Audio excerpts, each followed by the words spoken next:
A multitude of small goblins, armed with all kinds of weapons, attacked the man standing in the middle of the room. Other weapons flew towards them, smashing the goblins' heads. One after another they flew to the sides, receiving blows. It was the weapon of the young man standing in the center. It flew by itself and destroyed enemies. The goblins stood there in confusion as their fellow goblins were torn apart. The young man fought with everyone without making a single move, without even lifting a finger. An arrow flew towards him, but the weapon immediately stopped it. The young man noticed a goblin with a bow in the crowd who looked nervous. He noted that the enemies broke in, relying on numbers, and even fired without warning. If they think that Manhwa came to the dungeon relying only on his skill level, then they are deeply mistaken. The young man uttered the word Manga, and his weapon was transformed. A grenade launcher appeared next to him and aimed at the opponents. Manhwa gave the command and the weapon began to operate. When he was 4 years old, he began to read the book in the original language. His parents realized that he was very smart. His mother was surprised when he managed to learn English. However, the father realized that the child could not know the language of a country he had never even heard of, because no one taught him this. At that moment, an elderly man burst into the room and declared that Yu had inherited a rich bloodline. It was his grandfather. He was glad that a child had finally been born who could fulfill the family's long-held dream of returning the Tower of Babel to their family. There was silence in the room because no one understood what he was talking about. Grandfather continued, claiming that the Tower of Babel really does exist. He took a notebook and pencils, saying that he would borrow them from his grandson, and began to draw. He also said that long ago, in a world full of chaos, their great ancestor had an unusual ability. He could give people the opportunity to understand each other. He showed a drawing and explained that thanks to this ability, the ancestor led people and built a tower that never collapsed. This was the Tower of Babel. Little Yu was shocked. He didn't understand what kind of tower it was. Then he rejoiced, deciding that if their ancestor owned this building, then it would bring wealth. But the grandfather explained that their ancestor was a master of linguistics, capable of translating and creating any language. They, his descendants, should not forget this. The boy was upset to learn that even his grandfather did not know where the tower was. However, he assured them that as soon as they found her, something incredible would happen. The family would regain power and glory. Since he was a child, Yuan's grandfather had told him about their ancestor, hoping that his talent for languages would help him realize the family dream. Grandfather constantly told him about the adventures of their ancestor, in the hope that his extraordinary talent for knowledge would help to realize the family dream. But Yuan's abilities exceeded all expectations. As he got older, he sat at his laptop and checked his exam scores. A young man, an applicant to the Faculty of Political Science at the Diplomatic University, and he couldn't understand why the enrollment results were taking so long to appear. Suddenly, colored lights started flashing on the screen and interference appeared. He tried to turn everything off, but suddenly a huge icon with inscriptions appeared in front of him. The screen turned blue and the text was distorted. He had never seen an alphabet like that before. The screen showed that Yuan's documents had been accepted into the best academy in the alternate reality. He did not understand how one could read these strange symbols, but he understood that he would be called to the place where the practical assessment was carried out. If successful, he will become a student at the academy. He had only 10 seconds left to get ready. He decided that it was someone's prank. But then the next message appeared, about his admission to the political science department. He thought he might just be over-nervous. Meanwhile, the countdown continued, becoming faster and faster. Practice began, calling Bang Yuan to the practical evaluation site. At that moment, a girl entered the room, intending to ask if he had passed the exam, but the young man was already gone. A flash, flickering symbols, and the man fell from above into some kind of cave. The table showed that a special practical assessment had begun for candidates from the lower dimensions. Yuan didn't understand what was happening. This wasn't a game. He was actually called somewhere. He was told that he had to defeat the blind goblin and destroy the dungeon core. He had not submitted any applications, so he did not understand what practical assessment was being discussed. Turning around, he saw unknown creatures. They heard him and began to look for prey. Yuan realized that they were talking about him. And now he too understood their language. Does he really need to defeat these monsters to get out of here? It all felt like a game or a visual novel. But what was happening felt eerily real. My head hurt. The world around me seemed real. He remembered. The goblins were blind. If he wanted to survive, he had to fight them. But he didn't know how. Modern people don't even know how to fight a chihuahua, let alone a monster. He falls over from impotence. A loud, booming blow is heard nearby. The walls shake. The air seems to be compressed from the force hidden in this sound. Yuan instinctively presses her hand to her mouth, trying not to make a sound. Her heart is pounding in her chest, and anxiety is pulsing in her temples. He didn't know if the creature that attacked him could see him. He takes a deep breath, trying to regain control. The fear hasn't gone away yet, but his mind is taking over. A goblin appeared next to him, preparing to strike again. Yuan dodged masterfully. The boy lies on the floor, and the other goblins try to figure out what that sound was. One of them points in the direction from which it came. The other is unsure. One of the goblins claims that the man is definitely there and cannot be missed. Yuan understands that these creatures are blind, but have a high sensitivity to sounds and movement.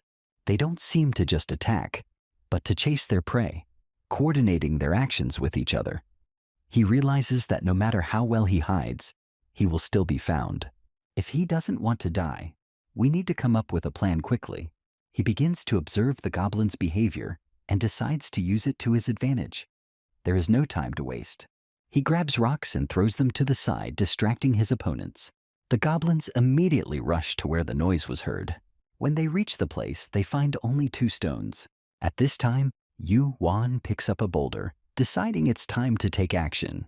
He throws it with all his might at the head of one of the goblins. The creature is in shock. It does not understand how the prey managed to attack it from behind. It turns around with the bat, intending to strike, but accidentally hits its comrade in the face. The club cuts through the flesh. The second goblin's teeth crumble, and he groans in pain. Their language is a cry that the prey is resisting and must be destroyed. The goblin strikes again, but again hits his own comrade.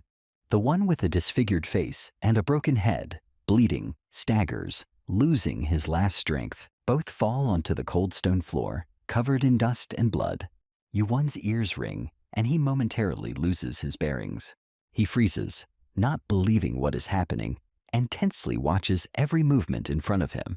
An object comes into his field of vision, a thrown bat. But suddenly something moves under the dead goblin's body. The second one, alive, wounded, breathing heavily, slowly crawls out. Their eyes meet. The moment stretches into eternity. Tension hangs in the air as if before an explosion. Yuan apologizes internally, but he understands that he tried to kill him and should have been prepared for this outcome. He raises his weapon, trying not to hesitate. If he can't finish off even a wounded enemy, he won't have a chance to get out of here. He kills the second goblin, realizing that he has survived this time. Sparks and glowing hieroglyphs burst from the goblins' bodies. A congratulatory table appears. The first hunt in the dungeon has been completed successfully. The reward is the power of the upper dimension. The Babylonian Codex is opened. A magic circle forms around his hand. This attracts the attention of the young man. He realizes that the power of the Babylonian code has been activated. The said power is provided by the owner's language diagrams. The hieroglyphs are registered. Unlike phonetic symbols that represent sounds, these signs convey a concept directly through their form. The common concept of the 2 goblins, life demons, was extracted. Yuan couldn't understand what this removal meant and what absorption meant. It turns out his abilities aren't limited to linguistics. He can extract concepts from his opponents. Absorption. 0.2. Demon. Demons are essentially concepts that humans are unable to understand, retain, or separate. Such concepts can be captured in code and applied to other objects. He can either save them for later or apply them right away. Should he try applying them right now? He takes the plunge and brings the concept to himself. Absorption. 0.4. Life. increases the owner's life force to 10.4. His overall abilities and potential increase, and he feels more confident. Absorption 0.2, colon path, increase in strength up to 10. The body becomes stronger, healthier. He clenches and unclenches his fingers and realizes that this is not just a sensation. The strength, the reach, the skin, everything changed. He truly absorbed the goblin concepts.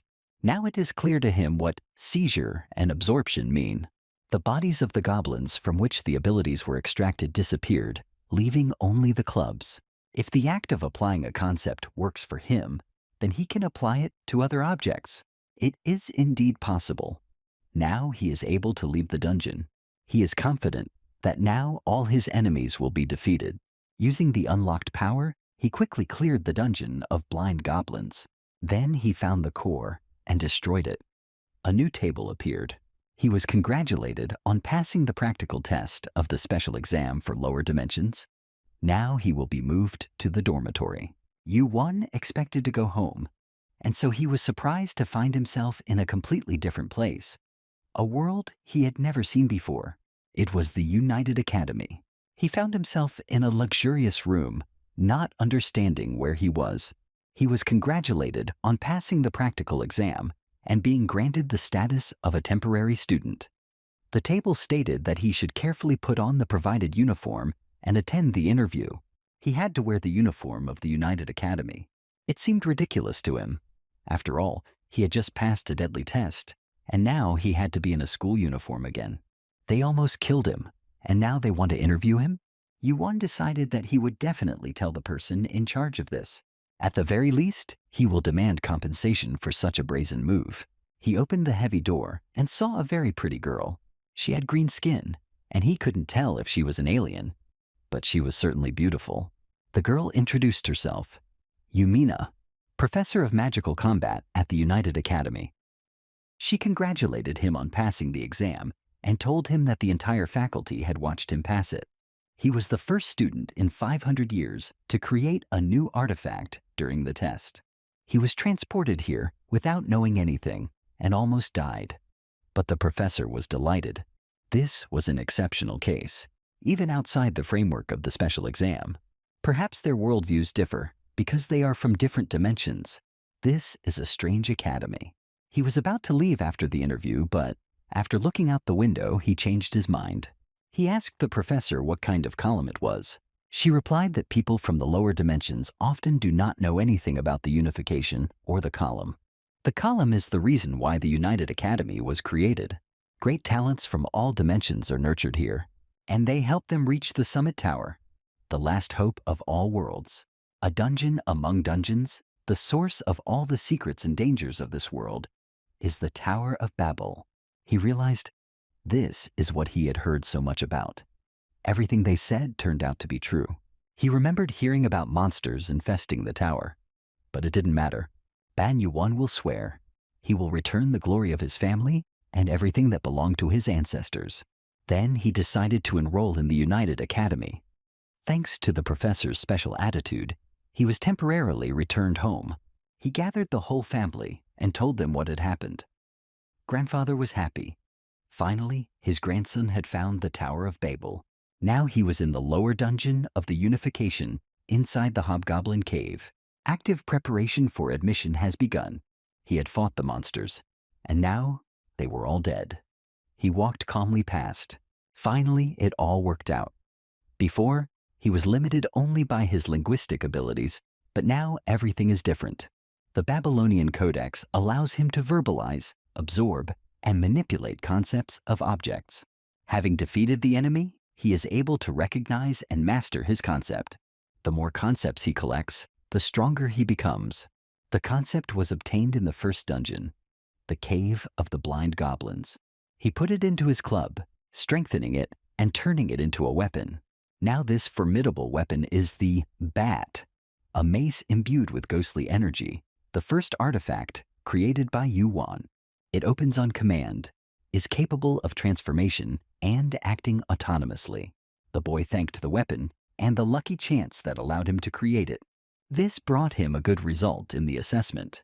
But now it's time to sort out the loot and check everything against the codex. Among the concepts received from the sponsors, there was something new: the soul. He noticed that the weapon was behaving strangely and wondered what was going on. He asked the artifact if it wanted a new concept, and the weapon nodded yes. Of course it was going to do that. First, give him a little concept of the life of a ghost and spirit. Until now, even the smallest concepts he received, he transferred to his mace. Combined in perfect harmony, the concepts caused the transformation of the artifact. The concepts of Ghost 2, Beast 5, and Spirit 4 automatically merged. The ideal energy led to a fusion that went far beyond ordinary existence. The young man couldn't understand. Could it be that one of the concepts he had been using had suddenly transformed? Through transcendental fusion, a new entity, Ghost Beast 10, was completed, and a snake appeared before him. By combining the symbols for Ghost and Beast, he got Ghost Beast. It was like a fantasy. He decided to touch the snake. He just hissed in surprise, but he allowed himself to be stroked. His personality remained the same. The weapon is still capable of transforming into a magical gun or shield. At least the young man hoped so. After this, the snake bit his hand, and the young man gave him a name, Ava. Now they must check the growth status before returning. Based on his experience, life is like a level in a game and seems to reflect physical characteristics. However, for some reason, his soul characteristic was especially high. His abilities such as all-seeing eyes, perfect pitch, and Babylonian mouth are possibly related to his limbic skills. Later he thought about Ava. Did she really think that now she would have the opportunity to surprise others? But it's okay. The main thing now is the pace. He has no intention of retreating and intends to return back to the entrance ceremony of the United Academy. There were several notices posted at the entrance to the academy inviting students inside, and they all headed there. Inside was a huge hall with chairs and a notice board. An important speech was about to begin. Yuan also appeared among the students. Many monster-like creatures immediately took notice of him. He noticed how many people had gathered there. Everyone sees him, and he sees everything too, thanks to his eyes, which are able to read the aura and spirit of the target depending on his skill. As expected, unlike him, who had special clearance for the lower dimensions, the ordinary students who got here through regular selection looked very strong even at first glance. He wondered where his place was, but then his attention was drawn to a strange shadow behind him. Some students started saying that if he was from a lower dimension, then he shouldn't be here, and it would be better to just disappear. But he just muttered something and left.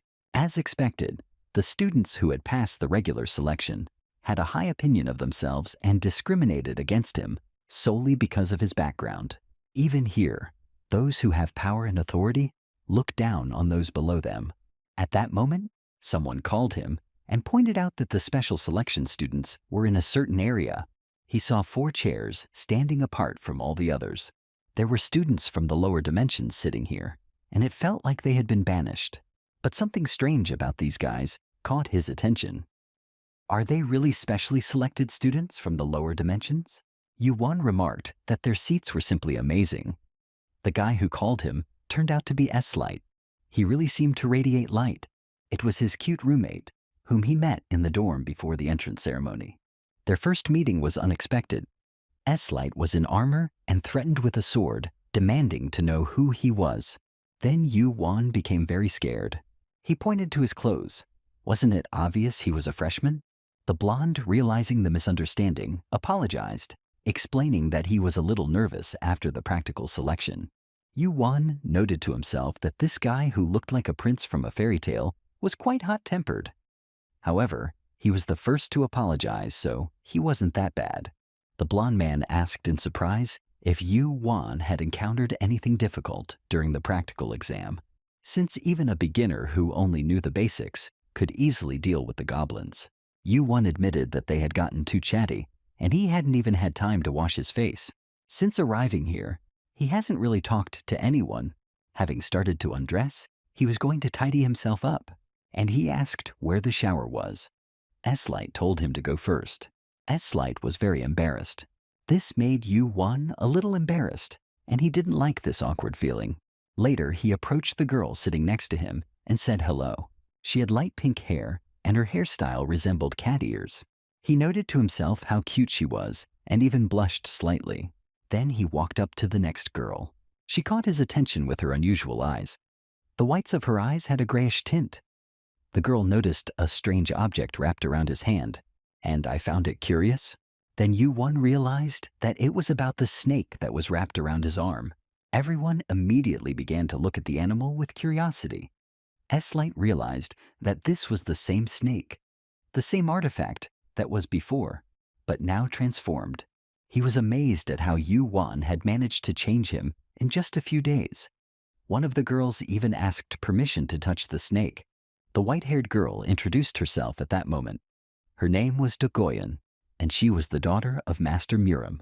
Yu-won also introduced himself and asked if she used martial arts or created gusts of wind between her palms. Suddenly, everyone around laughed. The girl, blushing, covered her mouth, hinting that perhaps he was thinking correctly and was not mistaken. Yu-won replied that if one were to accept the existence of fantasy, then there was no reason to doubt the existence of martial arts. Another girl introduced herself. Her name was Rushel. At that moment, they noticed Professor Yumina, and S-Light asked if she had already had an interview. Yu-won confirmed that yes, and asked the same question himself. But their conversation was interrupted by a sudden blinding light. The ceiling of the auditorium began to open. Nobody understood what was happening. A loud and rough voice echoed through the hall, announcing that everyone was assembled. The students were frightened. Some grabbed their heads, others covered their ears. Rushel began to tremble. S-Light tried to calm himself, squeezing his shoulders. Yu-won didn't understand what this incredible pressure was. And suddenly in the sky, they saw something huge hanging over them. A giant eye announced the beginning of the 257th opening ceremony of the United Academy. The professor asked if they were impressed. Since it was the rector's own speech, all the students from the lower dimensions were in Professor Yumina's office. Yu-won expressed admiration for what was happening. He wondered if the rector himself was really in charge of all this. The girl next to him was shocked. Did she really see that eye? The others couldn't believe that Yu-won dared to look up, because most of the students were too scared. The creature completely hid itself in some special way. Yu-won couldn't understand how it was possible. His gaze was drawn to Dogoyan, and he noted that it felt as if a huge eye was looking straight at them. The professor explained that it was indeed the rector. They would probably never see him again unless they achieved something remarkable or caused a serious incident. It seems that a personal meeting with the rector is not a gift, but rather a curse. The professor laughed, noting that the students' successes were her successes too, and asked them to try harder. S-Light asked if she would be their leader, and Yumina confirmed this. One of only 9 professors in the entire academy became their mentor. It was truly amazing. She then formally introduced herself as Professor Yumina, a teacher of magical combat, appointed as their 11th grade class supervisor. The blonde was surprised because usually students of their level are supervised by teachers of lower rank. The woman responded that such unusual students had been admitted this year that the responsibility had been placed on her. These students were truly extraordinary, so much so that one wonders what criteria were used to select them in the first place. While everyone was assembled, she gave them some advice. Be careful of envy and hostility from ordinary students. This caught Yu-won's attention. He realized that this was not just a competition, but possible physical clashes and conflicts between students. There were unspoken rules in the academy, in which even professors did not interfere. From now on, they, 4 specially selected students, must stick together. If they want to develop alongside others, they need to be strong enough to ignore other people's envy and hostility. Moreover, they are now partners who will climb the tower together until the end of their training. The woman announced the end of the conversation, saying that the academy had prepared gifts for them. She will explain all the details after they receive the artifacts. At that moment, the table in front of them lit up. Yu-won took out a necklace with a stone on it. It turned out to be their student ID card. With its help, they could enhance their abilities, gain access to all objects on campus, and even teleport throughout the entire territory of the association. S-Light appreciated the teleportation spell and was delighted by Professor Yumina. At that moment, they moved to another place. They were told that they needed to have their student ID with them if they wanted to get into the tower. Like it or not, they would have to keep a very close eye on this artifact. Russell was surprised why only Yuan remained in the office. Another girl suggested that perhaps it was because he was the only one who was able to sense the rector's presence. A little earlier, when they were all sitting in the office, the professor was discussing tea drinking with someone on the phone. At that moment, Dogoyan thought that they were the only ones who were able to look directly at the principal. Meanwhile, Yuan sat awkwardly at the table. It was his personal meeting with the rector on the very first day. And yet it seemed he hadn't managed to get into any trouble. The rector said that Yuan could look at him calmly. His true incarnation was not here. Then Yuan saw in front of him a stuffed toy in the shape of a scarecrow with buttons for eyes. Yuan didn't know how to properly address him, president or rector. However, he explained that he should be called master and told why he had summoned him. Usually, he does not interfere with the student's learning process. If they are weak, they remain weak. If they are strong, they become even stronger. Whether they die in the tower or survive and gain power and glory, he does not care. He has only one goal, to see someone reach the top. Everything else doesn't matter. Yuan sat silently, not knowing what to answer. Strictly speaking, since the time of their ancestors, the Ban family has always sought to reclaim the tower, along with its power and glory. He was willing to risk his life for this purpose. However, he didn't know what the tower meant to the other students and why they went all the way to get to the top. Then he turned to the master and asked what exactly the tower was. He was silent for a while and then replied that the tower was a test on the path to the divine. Yuan was amazed. The master added that this is why he does not interfere with the student's difficulties, but this time he makes an exception. He sees in the boy the greatest potential he has ever met. Using magic, the master caused the amulet to fly out of Yuan's pocket. He said that he would take steps to help him climb the tower. The guy couldn't understand what had just happened. The master extended his rights to research beyond the academy. Now he could go into any dungeon, but he had to remember to hone his skills before he began his ascent. The boy asked what he meant by outside the academy, but the master said that was all, and he created a round portal underneath him, which began to suck him in. Before he disappeared, Yuan heard that he had to improve his skills. If his successes are noticeable, new privileges will open up for him, including the ability to explore the tower alone. At parting, the master said that he would look forward to their next meeting. The guy appeared in another place and fell right on the professor. She asked how his meeting with the rector went. Yuan jumped back immediately, embarrassed. The woman explained that the rector always dismissed visitors like this and that he was quite a strange person. From the very beginning, he was waiting for Yuan. Her attention was drawn to the amulet, and from it, she realized that Yuan had received permission to leave the academy grounds. The boy couldn't comprehend how important it was. The master said that he should develop the missing skills as soon as possible. The professor explained that this was of great importance.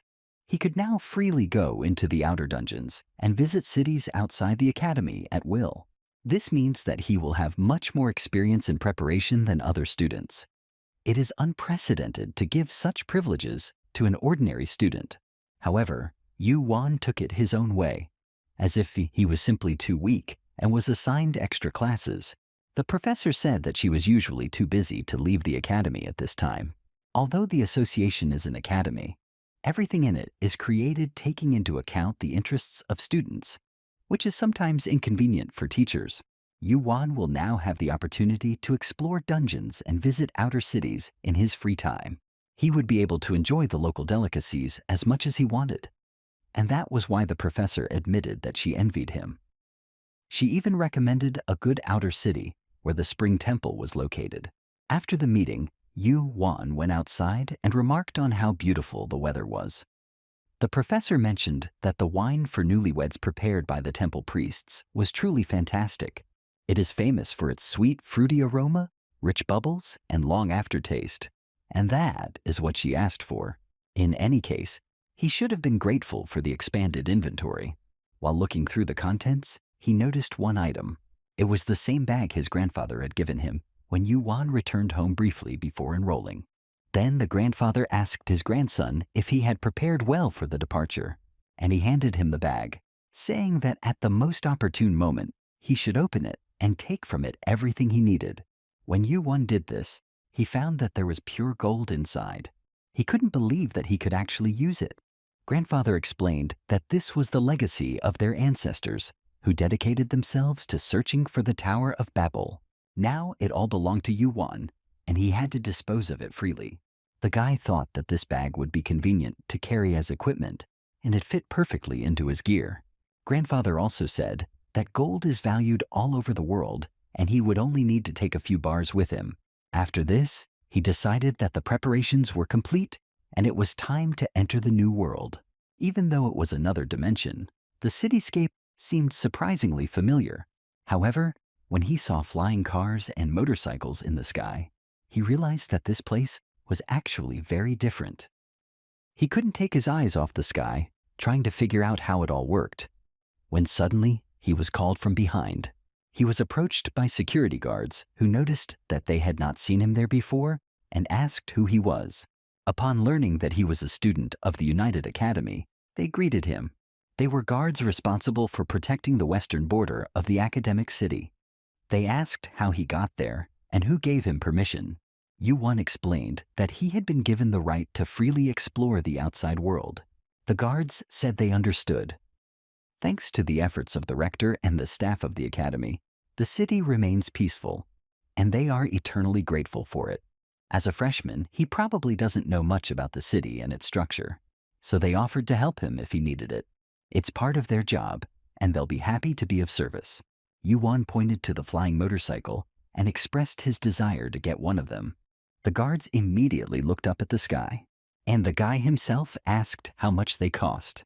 Now here he is, riding his new vehicle. He steps on the gas and races across the field at breakneck speed.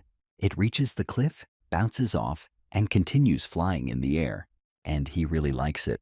A little earlier, they had discussed with the guards that even the basic model costs 250,000 roni, which is actually quite expensive. Yuan then showed them the gold bar, thinking that he could exchange it and buy a flying motorcycle. The guards were shocked by the sight of the gold. Where did he get such a huge bar? It turns out that one gold bar is worth 7.5 million roni, and he thinks he should thank his grandfather for giving it to him without hesitation. At that moment, his pet snake crawled out and hissed something. The guy asked her what she thought, because by adding the spirit and the ghost, he turned the Gior hoverbike into an artifact. Her name is now Lilith, and they should get along well from now on. The hoverbike was created by the guy by merging the concepts of spirit and ghost, thus making him a living artifact and endowing him with a will, like a snake. Eve hissed happily. Now he has already bought wine for the professor and created Eve, a younger sister. He has done everything that was necessary and thinks that now it is time to return to the academy. Now he sits at the table with a pain in his head and doesn't know what to do. Someone put a glass of water next to him. They say that this disappointed him. S-Light can't believe that after their meeting, he left without saying a word, and now he comes back with a hangover. He apologized, but the professor insisted, and he couldn't refuse. It was the first time he got drunk. If he had said this earlier, then at least S-Light wouldn't have been waiting for him and worried. Dagoyan noticed the badge on Yuan, the symbol of a class representative. He received it in exchange for becoming the professor's drinking buddy. The guy in principle is not against being a class leader, and S-Light said that Professor Yumina is responsible for them. If he was appointed, then this must be accepted. Dagoyan suddenly declared that if anyone should represent the four of them, it should be her. After all, she is the strongest here. Afterwards, she asked Yuan if he agreed with it. S-Light interrupted them, saying that this was a strange way to express his thoughts. They were supposed to be equal comrades, but he felt that there was something that needed to be clarified about what she had said. Treating yourself as the best among them certainly doesn't feel right in the context of their future ascent to the tower. He also disagrees that the girl is the strongest among them, and she just smiles. Did he just say Equal comrades? She thinks it's funny, because he's the same person who asked the professor yesterday if students could go through the tower alone. The guy started making excuses, saying that he was just curious. That's all. It doesn't mean at all that he doesn't want to go on the team with them. Yuan thinks that there is hostility brewing between them, and from the very morning. He was going to say that they should at least discuss the plan beforehand. It looked like their group was already off to a rough start. In particular, he would not have wanted to be the class leader. But now he begins to understand why the professor chose him out of the four. S-Light is amazingly ignorant. His pride is ridiculously strong. Doc Goyon is incredibly self-centered and will definitely find enemies. And Russell is surprisingly passive. She doesn't have the character to lead or educate others. Wan was shocked. Could these really be the special selection students? Then he raised his hand and asked everyone to wait a second and calm down to let him speak. The headman does not necessarily have to be the strongest. In fact, he does not have to be the strongest at all. If the strongest one becomes the headman, he will make all decisions independently at his own discretion. And a class monitor who is thinking about class unification should not do so. In any case, a class monitor should be average. Someone who can offer a fair and reasonable solution for everyone. It makes sense.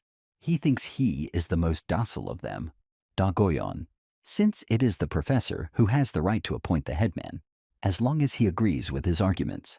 To be honest, the only person she really wants to lead is Wan. But even if something is bothering her, if she wants to get what she wants, she will have to put up with what she doesn't need. After that, she leaves, and Wan tries to calm his comrade down. He thinks this morning is something special. It feels like he's on a battlefield rather than at a university. It will take time to resolve the pride issue, and he should not rush into it. At this time, Russell turned to him. She remembered the cute snake and asked if he still had it, because she wanted to touch it a little more. This place is full of hidden mines. The boy's first lesson as the class president of an 11th grade class filled with unique personalities started with difficulties. The creature, made entirely of stone, screamed that they were curious to know the abilities of people from the lower worlds. There was a galactic stadium. In the center was a man, and around him were benches where students sat. On one side, there were only 4 people standing. This was Yuan's team. On the other hand, there are already student monsters. The judge said he thought the first lesson would start with light sparring and asked the others for their opinions. But the others started shouting, asking to be allowed to deal with these guys from the lower worlds. Everyone wanted to be the first. They even started fighting among themselves to see who would be the first to fight the humans. S-Light said that the combined academy divided the classes based on the remaining students' abilities. As expected, the first special class hates the 11th. Moreover, they thought that Yuan was wearing something provocative, which is what started it all. They demanded that he take off the brooch. One of the students was not happy that this weakling dared to wear Professor Yumina's, also known as the Flower Goddess brooch. How can he have the nerve to wear that right in front of him? He will never agree to it. He then cried out, asking the professor to let him test Yuan's abilities first. The judge appreciated it and said it sounded good. Afterwards, he challenged the guy to a training fight with a recto. Yuan got into a fighting stance, not at all afraid, preparing for the fight. The professor sat in her office and could not understand what was happening. Why are the students in her class participating in a joint meeting with the special class on the very first day?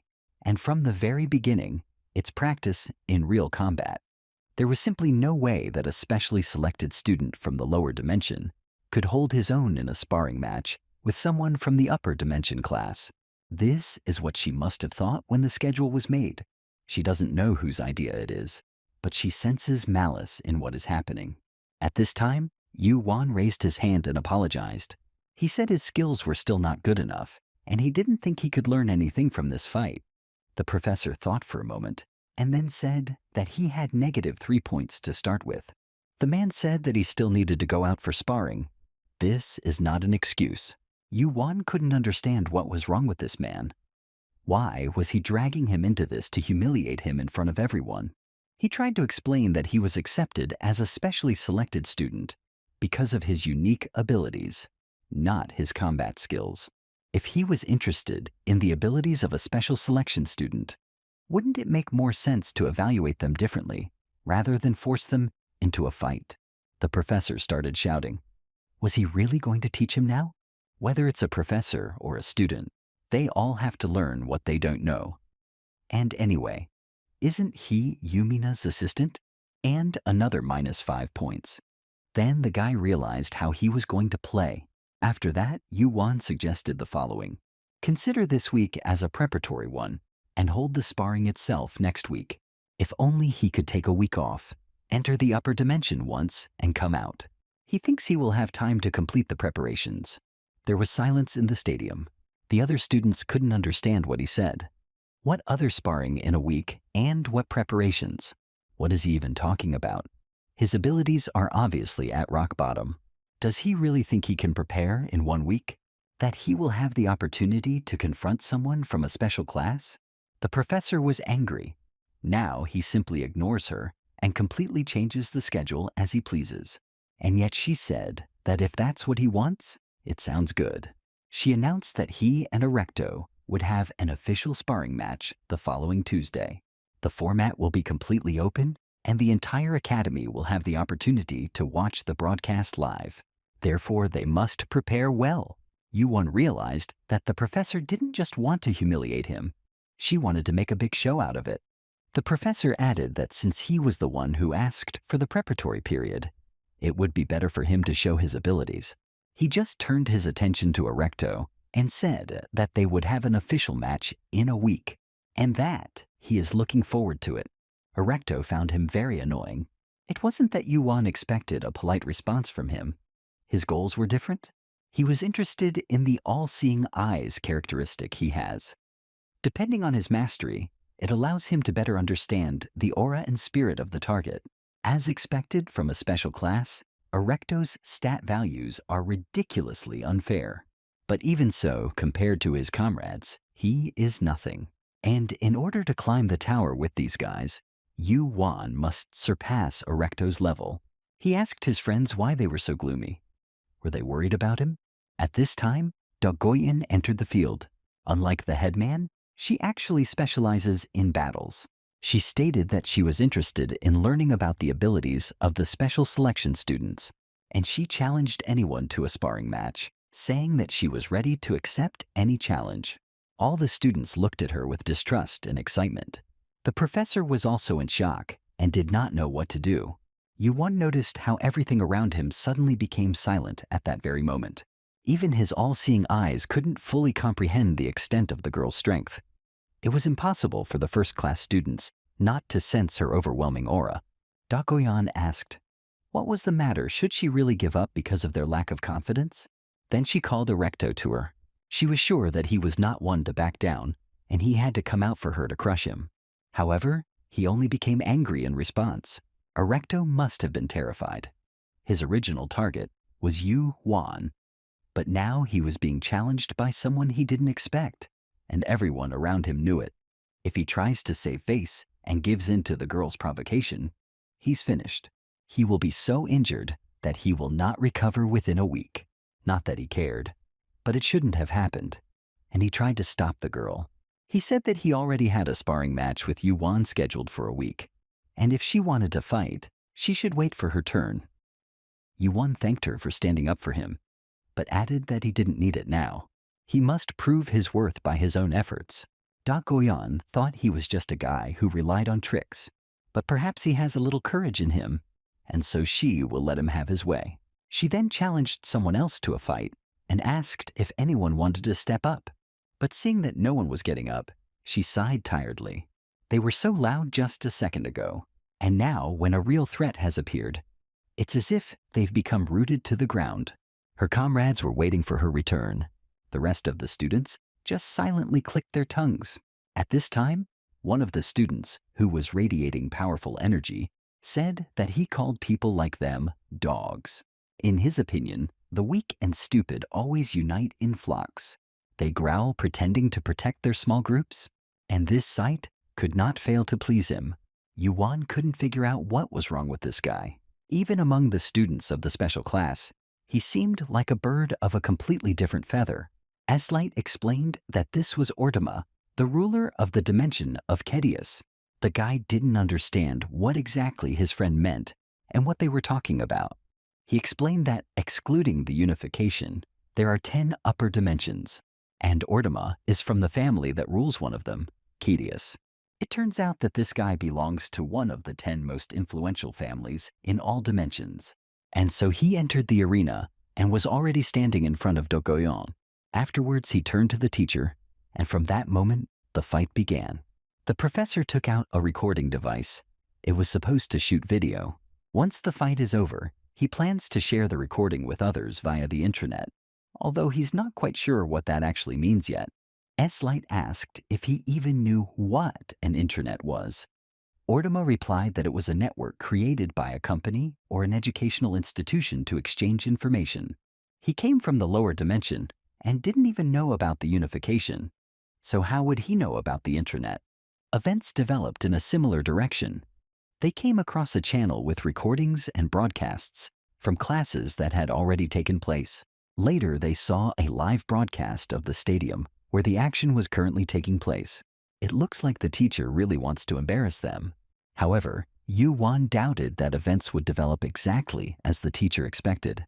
Dokoyan studied the dark, dangerous aura, and Ortama emitted fiery steam and malice. They decided to start the fight. Dokoyan said she would let him make the first move.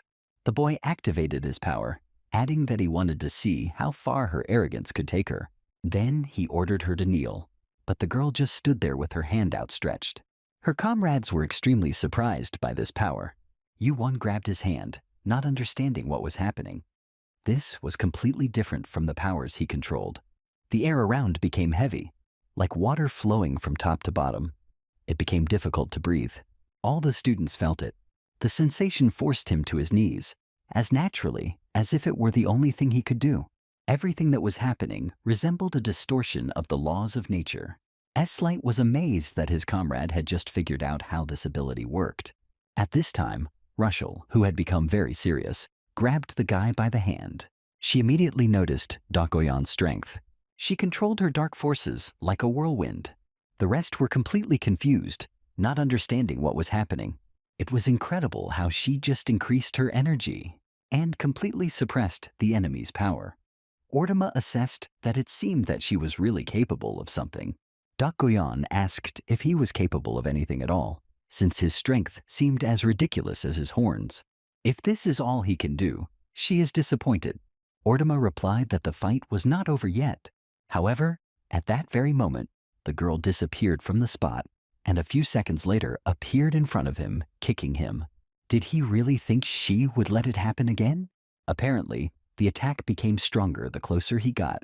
Now Ortama had to use both hands. If you lack intelligence, you need to train your body better.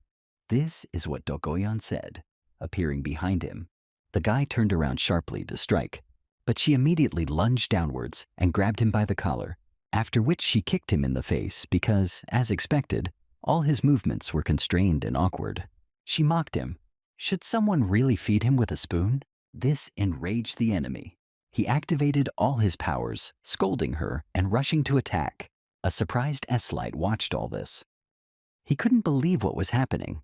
She was dominating Ortamus, the ruler of Kedius. Dokoyan crushed him without leaving him a second to think. Yu-Wan noticed that it looked like Ortama was used to suppressing his opponent's actions and defeating them by distorting the laws of nature. But Dokoyan continued to strike blow after blow, giving him no respite. The method he relied on didn't work for her, which is why everything is happening the way it is now. He has the power to suppress physical abilities, but he himself hardly moves. S-Light was surprised that Yu-Wan could even see all of this. Dokoyan, fighting equally with Ortama, and the ban that befell them both. They are true students of special selection from outer dimensions. He wondered what was going on in this place. Ortama was clearly not happy with the way he was being defeated. How could some girl humiliate him like that? But in response to his indignation, he was again hit in the face. Dokoyan asked sarcastically if he had come here to show off, or if she should cut off his horns because they were too long. At that moment, the enemy activated a powerful attack, hit the floor, causing it to crack. and Dogoyan jumped back. An unusual halo appeared above him, and he screamed, "How dare she humiliate him? He will never forgive her for this. If she wants to die, he will kill her right now." His eyes filled with fire.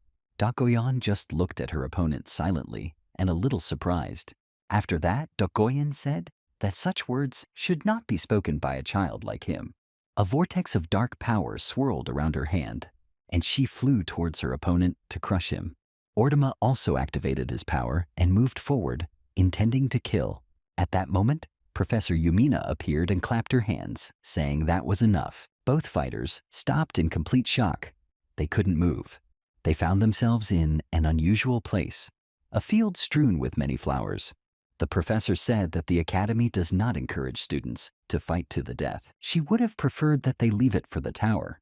The entire battlefield was covered with flowers, and petals were swirling in the air. The girl snapped her fingers, and the whole illusion began to gradually disappear. Yuan didn't understand what was happening. Was it really an illusion? But everything seemed too real to be an illusion. He smelled a strong scent of flowers. Ortama clicked his tongue in displeasure and left the stadium. Dogoyan noticed that Professor Yumina looked pleased. She just smiled sweetly in response. Dogoyan then returned to her comrades and asked what it looked like from the outside. The guy replied that it was simply amazing. Even watching from the sidelines really helped. At that moment, Russell crashed into his back. They turned around and saw her shaking. Yuan realized that she was still scared of Dogoyan's power. He thought it was cute. She was standing there hiding behind him. But it was okay now. She didn't have to be afraid. At this time, Yuan heard Yumina screaming for punishment. She scolded the judge for pitting students against each other in sparring from the very first lesson, thinking he could get away with it, and simply watching as the situation spiraled out of control. Didn't he realize that it was a big mistake? He just awkwardly apologized. The girl told him not to even think that a simple apology would be enough. He should be prepared. She then walked up to Yuan and touched the brooch on his chest. She said that for a student leader, honor and dignity are important. So how come he wears his badge upside down? Other students watched all this? Yumina said that she was now going about her business and wished everyone a good day. Yuan sighed and realized that their professor had come to stop the fight. But in the end, it only made the situation more tense. After some time, the students sitting in the park were discussing that a girl from the lower dimension who had recently entered had fought on the same level as Ortama himself. Some said it didn't even look like an equal fight. The enemy was completely defeated. No one understood how this was possible because the girl was from the lower dimension. Others thought the newcomers who had recently arrived were simply amazing. Why were they all so cute? The situation seemed crazy. The gray-haired girl looked crazy, and people seemed to fall for newcomers just because of their appearance. Everyone watching the battle really liked Dogoyan. Everyone was delighted by her strength. Later, the way Yuan was talking to Farrell caught their attention. Then everyone saw Yumina come out onto the court. She approached the newcomer, and everyone did not understand who he was and why he was entitled to such an honor. This caused discontent. Yuan, reading all this, realized that the whole world was talking about them. Dogoyan couldn't understand. Wasn't this strange? Could her opponent remain promising? It seemed impossible.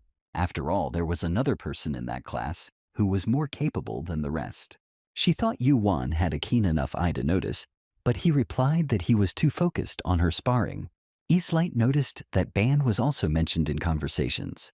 If they were afraid to talk about someone who challenged the best student, then they were taking it out on others. He also said that everyone was talking about it. But Yuan remembered something else. Did they really sit so far apart before? Russell sat alone to the side, trembling with fear. An awkward silence fell in the room. Russell was afraid of Dogoyan, and therefore could not approach her. Yuan could not imagine them sharing the same room. He thought that maybe she was just nervous about what happened. Then he took something out of his inventory to cheer her up. After all, people always need a little something tasty. It was a concentrate of 1,000 fruits, a special elixir jam created by Yuan's abilities. In addition to its amazing taste, it also increased stats. When his comrades did not understand what it was, he said that they would be very surprised and asked them for some bread. At that moment, Russell was eating her loaf of bread. She was immediately surprised to smell a sweet aroma. Turning around, she saw the guy treating everyone to bread and jam. Dak Goyon and S-Light immediately took a bite and were delighted with the taste. They were surprised how jam could be so tasty. Dak Goyon said she had tried all the delicacies from the Central Plain, but this was on a completely different level. At this moment, Ban turned to Russell, and he called her to him, noticing how she looked at him with appetite. She came up to me and asked me to make her a sandwich like that too. Then I ate the new delicacy with pleasure.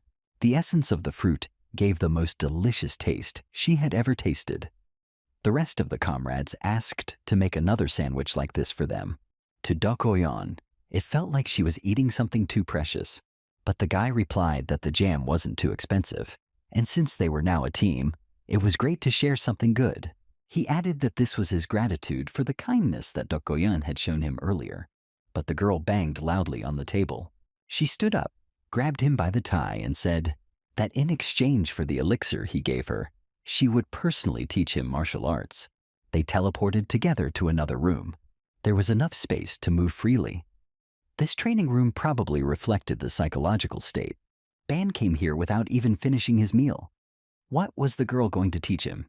She merely grabbed the wooden sword and warned him not to make any sudden movements.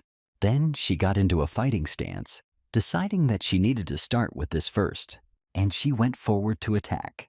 Yuan didn't move, but the hairstyle on his head changed. Dak Goyon explained that it was a stabbing blow, a movement completely without hesitation or doubt. It was hard to believe that this attack was carried out by a living creature. However, at that moment, the guy noticed something.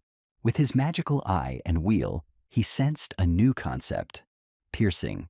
He wondered, why piercing? Isn't it closer to fencing? The girl pulled him out of his thoughts, reminding him to concentrate. A thrust does not exist on its own outside of a combination.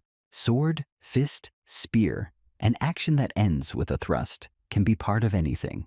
But now something else was important. She was showing him the most basic, fundamental essence of this blow. She demonstrated how often a thrust is delivered, where it comes from, what it imitates, and what intention is hidden behind it. There are countless options, but it is precisely this simple thrust that forms the basis, and he must not forget about it. The actions of Dak Goyon, who had mastered one concept to perfection, were felt much deeper than several concepts mixed together. Perhaps for her, this was the very essence of the thrust. The girl then gave him the sword, suggesting that he try an attack.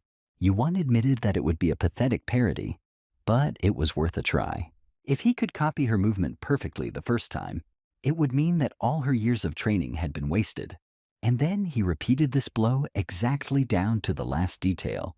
The girl was shocked. Was it really possible to immediately grasp the essence of a blow after seeing it just once? But Ban felt he had poor focus and could not fully replicate the movement. Until now, he has been too focused on combining concepts, thinking that it is enough to simply strengthen them by combining or adding new ones. But he realized that he was capable of more.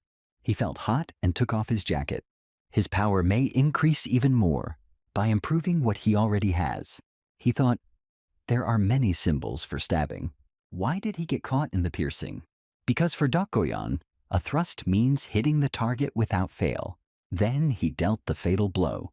The girl who watched this was very surprised. She stopped him, saying that there was no point in exhausting himself from the start, and Ban fell down exhausted.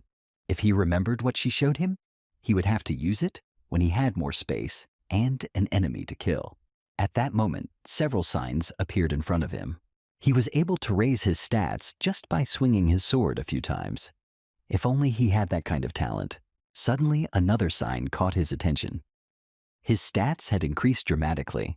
He had just learned the concept of piercing, and it had already reached level 16. Fencing, despite all the efforts and battles with goblins, has also grown, now to level 20. His combat stats doubled, which seemed unrealistic. The girl didn't expect his progress to be so rapid.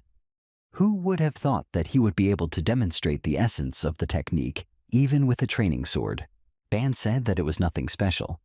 He just repeated after the girl and didn't really understand what he was doing. But she objected. If he could so easily pick up and repeat what he had just seen, why couldn't everyone do the same? The boy replied that perhaps it was because Dokoyon was a good teacher. After all, he didn't just say that. The first time he saw her move, he immediately felt its depth. He was amazed. Could anyone achieve such a level of mastery? He was so moved that he momentarily lost track of time. At these words, the girl blushed. They didn't even know each other well enough, and he was already saying such embarrassing things so easily. Anyway, the boy really enjoyed learning from her. Now she can keep the elixir for herself.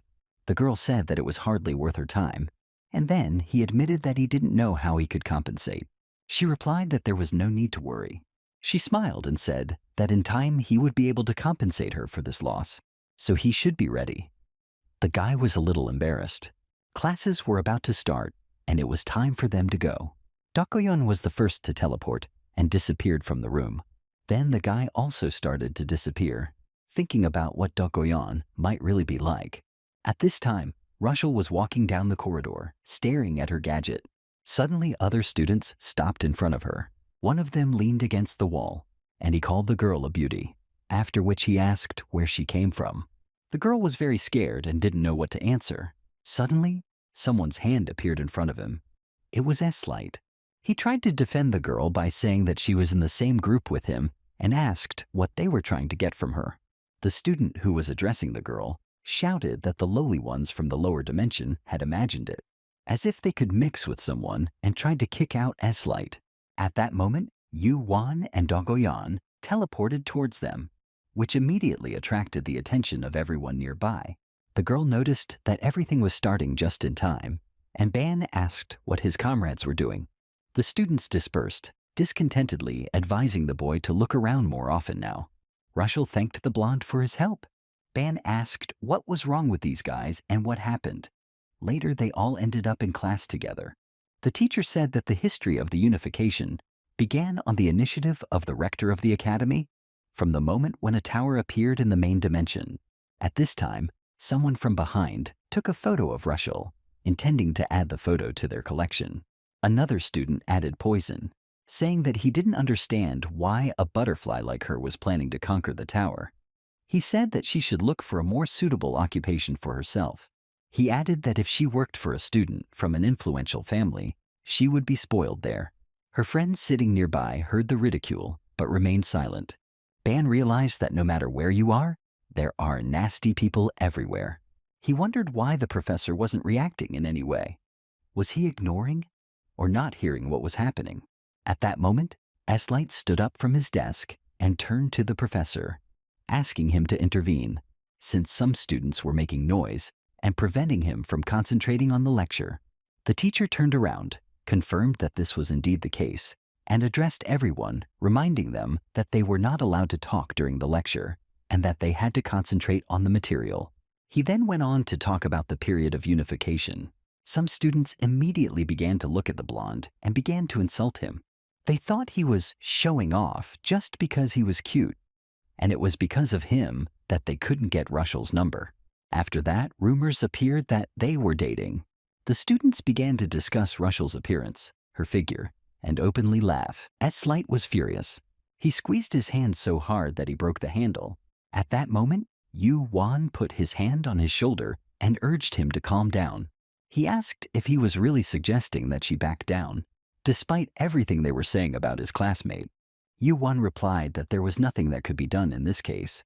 Fighting would be stupid, and he didn't like getting involved in things like that. Causing trouble during class would only make things worse, and the boys decided they should just ignore it. Yuan went to another app and noticed that there were other ways to solve the problem. He said that these students are talking about them behind their backs and will definitely get what they deserve. He chuckled and began broadcasting all the dirt they were saying in real time. On the column behind the students was his snake Ava, who was filming. People watching the broadcast immediately began to actively discuss what was happening, and everyone did not like it at all. The guy cleverly named the broadcast "The History of Unification" to subtly draw public attention to the situation. He was sure that he wouldn't let these guys get away with anything so easily for what they said about Russell. The students noticed the broadcast and started looking for the camera. One of them noticed a snake under the ceiling and pointed at it. They jumped up from their seats and tried to remove it. It is unclear how she got there, but the professor noticed all of this. He considered their behavior in the classroom outrageous. Last time they were disturbing, and now they were making a mess again. He demanded that they state their names and declared that they were being expelled from the class. While they were trying to justify themselves, the teacher used magic to drive them out of the room. He added that he would give them bad grades until the end of the school year and advised the others not to disturb the order of his classes and to listen carefully. Ban thought that 2s for everything they said was too few. It seemed too lenient. Eslight agreed. Russell replied that this was quite enough, and now she felt much better. She thanked them both for standing up for her.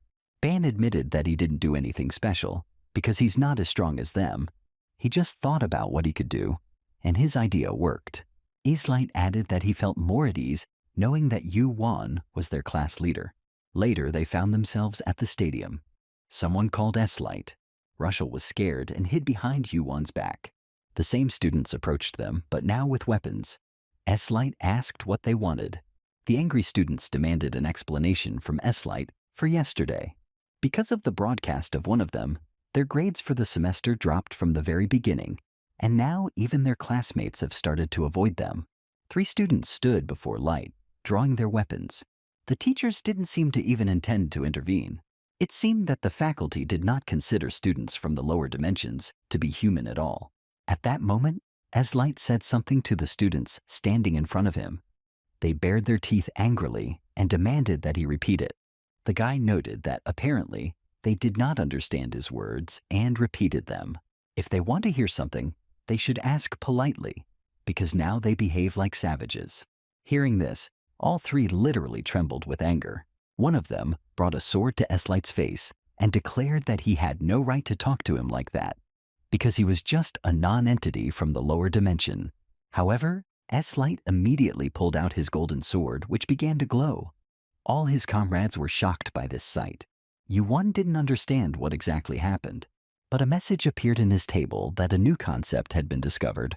The sword was ablaze with fire. A bright light shone around it and pollen flew. The enemy was frightened, and Eslight asked if he hadn't told him anything. After that, he put the sword to his throat. He fell to his knees, and Eslight said that he was ready to speak only if he was treated politely. Yuan realized that Eslight's behavior had become somehow different, as if the person had completely changed. He wondered if it was related to the sword, because a dazzling concept seemed to be bursting out from it. Eslight, pleased that the students had quieted down, he stated that now, having received the proper greeting, he was leaving. The guy who had fallen to his knees could not move his legs. He was paralyzed from the pressure. The rest of his friends started yelling at the students from the lower dimension and at Dokoyeon, accusing her of how dare she do this. But she just looked at them silently. After this, Eslight turned to the teacher, and he asked what grade a group would get if they suddenly attacked their classmates with real swords during class. The teacher replied that the academy encourages unscheduled sparring. However, Eslight interrupted him, reminding him that he had not agreed to sparring. The teacher agreed, but added that Eslight had nevertheless exposed his personal artifact. The guy countered that he was merely reacting to an unprovoked attack. The teacher again noted that he had released his energy first, but Eslight explained that it was the only way to avoid damage. The professor merely apologized, saying that he had not noticed what was happening, which only angered Eslight even more. He activated even more power from his sword, not understanding how the teacher could ignore all of this. Could it be that all the words he is now saying were said seriously? At that moment, Dokoyeon appeared next to him and gave him a flick on the forehead to calm him down. Slythe immediately grabbed his forehead and started yelling at the girl, and she said that he was too noisy. She reproached him for imagining himself to be all-powerful, waving his sword and behaving so arrogantly. After that, the sword in his hands disappeared. Yuan noticed the energy disappear, and the teacher, leaving, called the outer students insignificant creatures, accusing them of arrogance. Russell and Ban watched him go in silence. The guy then asked Rochelle if she thought all this was dangerous. Dokoyeon scolded Eslight for screaming just because he had a divine weapon in his hand. Soon everyone was sitting and eating, and Yu-won admitted that he had thought of something. If they continue like this, they will be treated badly at the academy. S-Light was surprised to hear such words from him, but Yu-won reminded him that it was not he who was going to fight the professor, and even officially applied for sparring.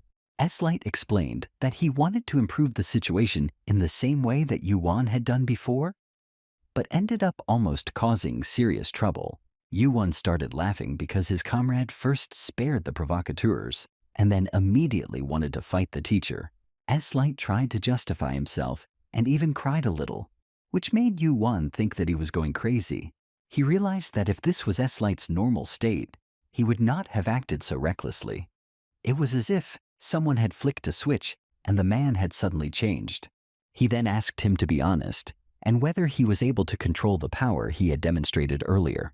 Light replied that of course he could, otherwise he wouldn't have passed the entrance exam, and then he was simply angry because of the professor's behavior. Ban realized that everything happened because of the teacher, and he agreed with it, because lying is bad. He asked if S-Light could be trusted to truly control his power. Light promised he wouldn't cause any more trouble. Dakoyeon interjected and admitted that she was glad to hear that, but she was still curious to see how the divine item would smear him.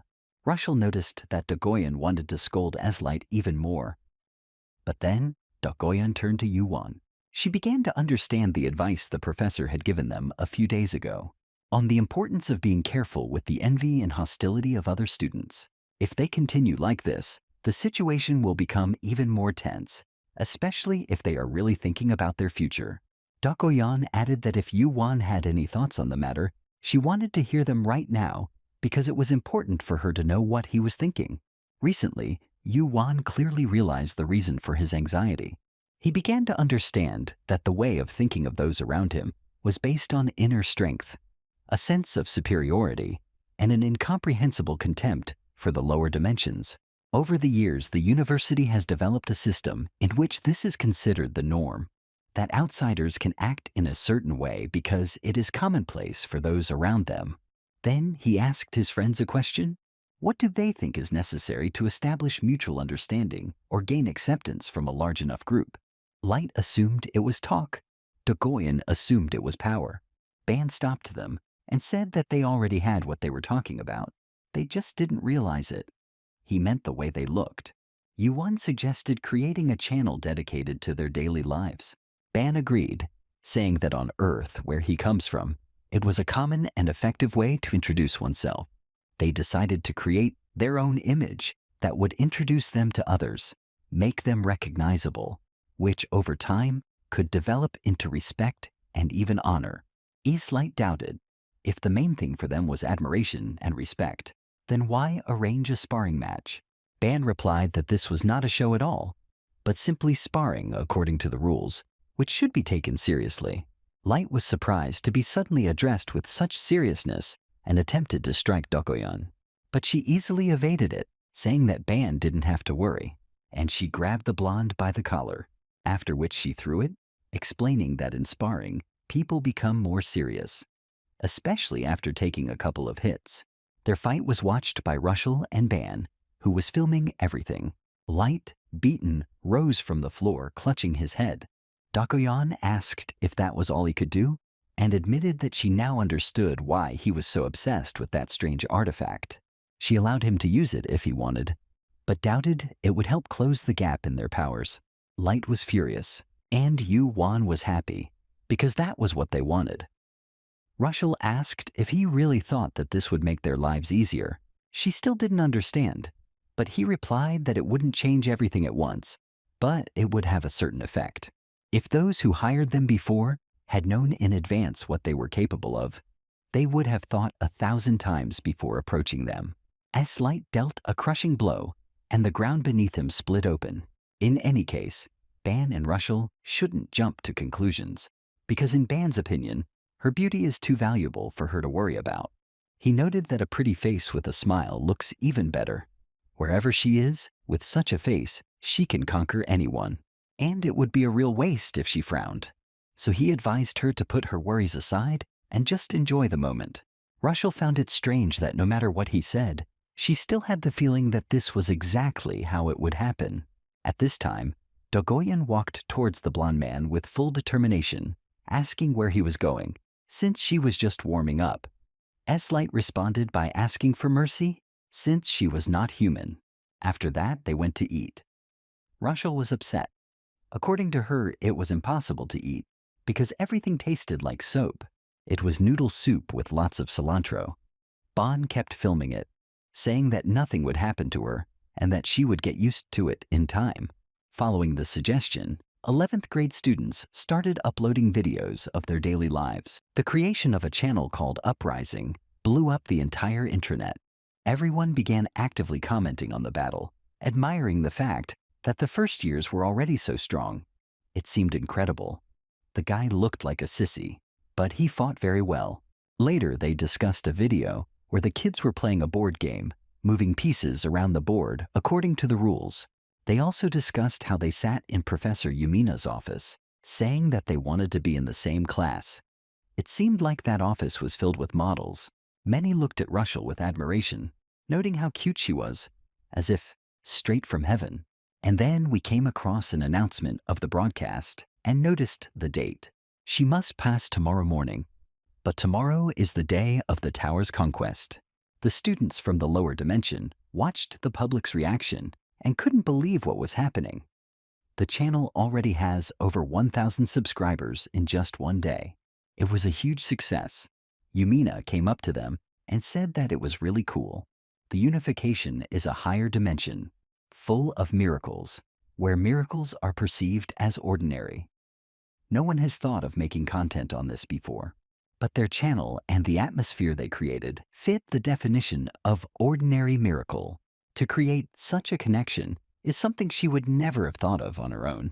Today was the first day of going into the tower, and everyone should have known that. Yumina asked if they were well prepared. Ban noticed that everyone was dressed up, but he was the only one in a student uniform. As one battle follows another in the tower, everyone dressed in a way that would make them comfortable to fight and feel safe. Yuan remembered that the place he lived in before was peaceful, and there were no special clothes for fighting. But this is the life he has chosen, a place where he must fight and risk his life. And so he said that his outfit suited him completely. Yumina realized that everyone was ready and created a magic circle for teleportation under them. A flash of light illuminated the academy, and they disappeared.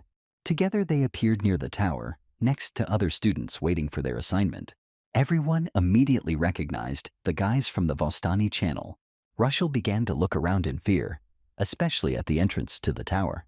Yumina explained that the tower was open from dawn, and entry was based on level. They were assigned to the second-year level. S-Light noticed some students. They were the ones who had been causing them trouble earlier, but now it seemed like they were looking at them differently. Ban pointed out that they were also subscribers to their channel. However, Dogoyan noticed one who was looking at her with the clear intent to kill.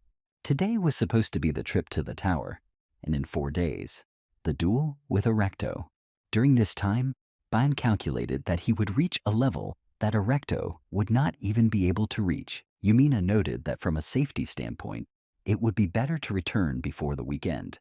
But that decision must be made by the participants themselves. She asked how long they thought it would take to conquer the tower. Ban asked his comrades if they were thinking the same thing. They eventually decided that they would need 2 nights and 3 days. A mini robot appeared in his hand, and he confidently said that they would return on time. They went to the tower, and the professor wished them luck and asked them to take care of themselves. Ban mentally turned to his ancestors just to have them look at him and wait. Earlier, the professor asked Ban if he was going to film inside the tower. He replied that yes, he wanted to capture everything that would happen there. This will be done by a mini-robot, an artifact with a personality, created like Eve or Lilith. Yumina clarified whether he really thought the filming would be useful, since the tower is primarily distinguished by its continuously changing structure. S-Light agreed. If you read the manual, it says that the internal structure of the tower is constantly changing, and the equipment deteriorates very quickly. Each floor is called a room. When the party defeats a monster or clears all the traps in a room, The space itself transports them to the next one. In the unification, this unique structural change is called a shift. The more shifts a group undergoes, the deeper they descend into the tower. After clearing, a shift occurs, and they can never return to the same room. The new room will contain different monsters, stronger than the previous ones, as well as more complex traps. Dakoyon, while drinking tea, asked, "What would happen if someone died while climbing the tower?" Ban wondered the same thing. What would happen if one of his friends died in battle? He realized that he had almost forgotten the most important thing. The professor noted with a smile that this was indeed an important question. In most areas of the tower, test subjects do not actually die. Even if death occurs, they are thrown back to the entrance of the tower. Their student ID records their progress, so the next time they log in, they pick up where they left off. This is exactly why they need a student card, and it should not be lost under any circumstances. Easelight asked if he could resurrect himself. Did that mean he could keep trying? But Dogoyan recalled that it said, "in most territories." So there are places where subjects can actually die. The tower does not guarantee complete safety. Yumina praised the girl for her attentiveness, and she confirmed, yes, in some exceptional cases, death can be real. After that, the entire team found themselves inside the tower, and she entered into battle with the slime. Closither, an infamous monster that devours all the explorer's equipment. Eastlight cut the slime into pieces with his sword. Dakoyon pushed them away with a snap of her fingers. At this time, Ban tried to do something with the fire, but nothing worked. The concept of fire was clearly there, but it was impossible to extract it. In the dungeons, there were no such problems before, but in the tower, the abilities stopped working. Understanding the reason for this failure may be the key to unlocking his abilities. Dakoyan approached him and reminded him that he had asked for time to figure it out. She asked if he had understood anything. Bang replied that he had tried to put out the flames, but it hadn't worked. The girl notices what is happening with annoyance. If Ban had succeeded, they could have used the features of each location in the tower. However, Yu-Wan asked her to moderate her fantasies about his abilities. At this moment, a huge slime appears behind her, ready to attack, but the monster is stopped by some kind of magical chain. The girl understands. This is how artifacts with personalities behave in battle. It was Yu-Wan's living weapon that saved her. The artifact released even more chains and destroyed all nearby monsters. And then he walked around the entire room, destroying the slime. Dakoyan noted that it was fast and high-quality work. Ban replied that he had even stronger artifacts, but they were not as noisy. Dakoyan was surprised. Could there really be people even noisier than their comrades? In the dungeons, combat is all about stealth and avoiding detection. And now they're going all out, and it looks ridiculous. But Russell's fighting style is built on raw instinct. During the fight, Aslight and Russell scream very loudly, and it is too noisy. However, in the first room, there were only slimes, and they had no problems with such monsters. A dark cloud began to gather around Dakoyan. She warned him not to relax, because as soon as Light said this, energy began to accumulate in the air. A stronger enemy was about to appear. Light suggested that it might already be an elite monster. The guy turned to Yuan, but before he could say anything, he already understood everything and used the seeing eye. Then he turned to Russell, and she immediately noticed some limbs. A wall with a carved and glowing sign appeared in front of them. Russell suddenly jumped up and rushed towards her to destroy her. She released her claws, her eyes filled with fire. She crashed into the wall, destroying it with her hand.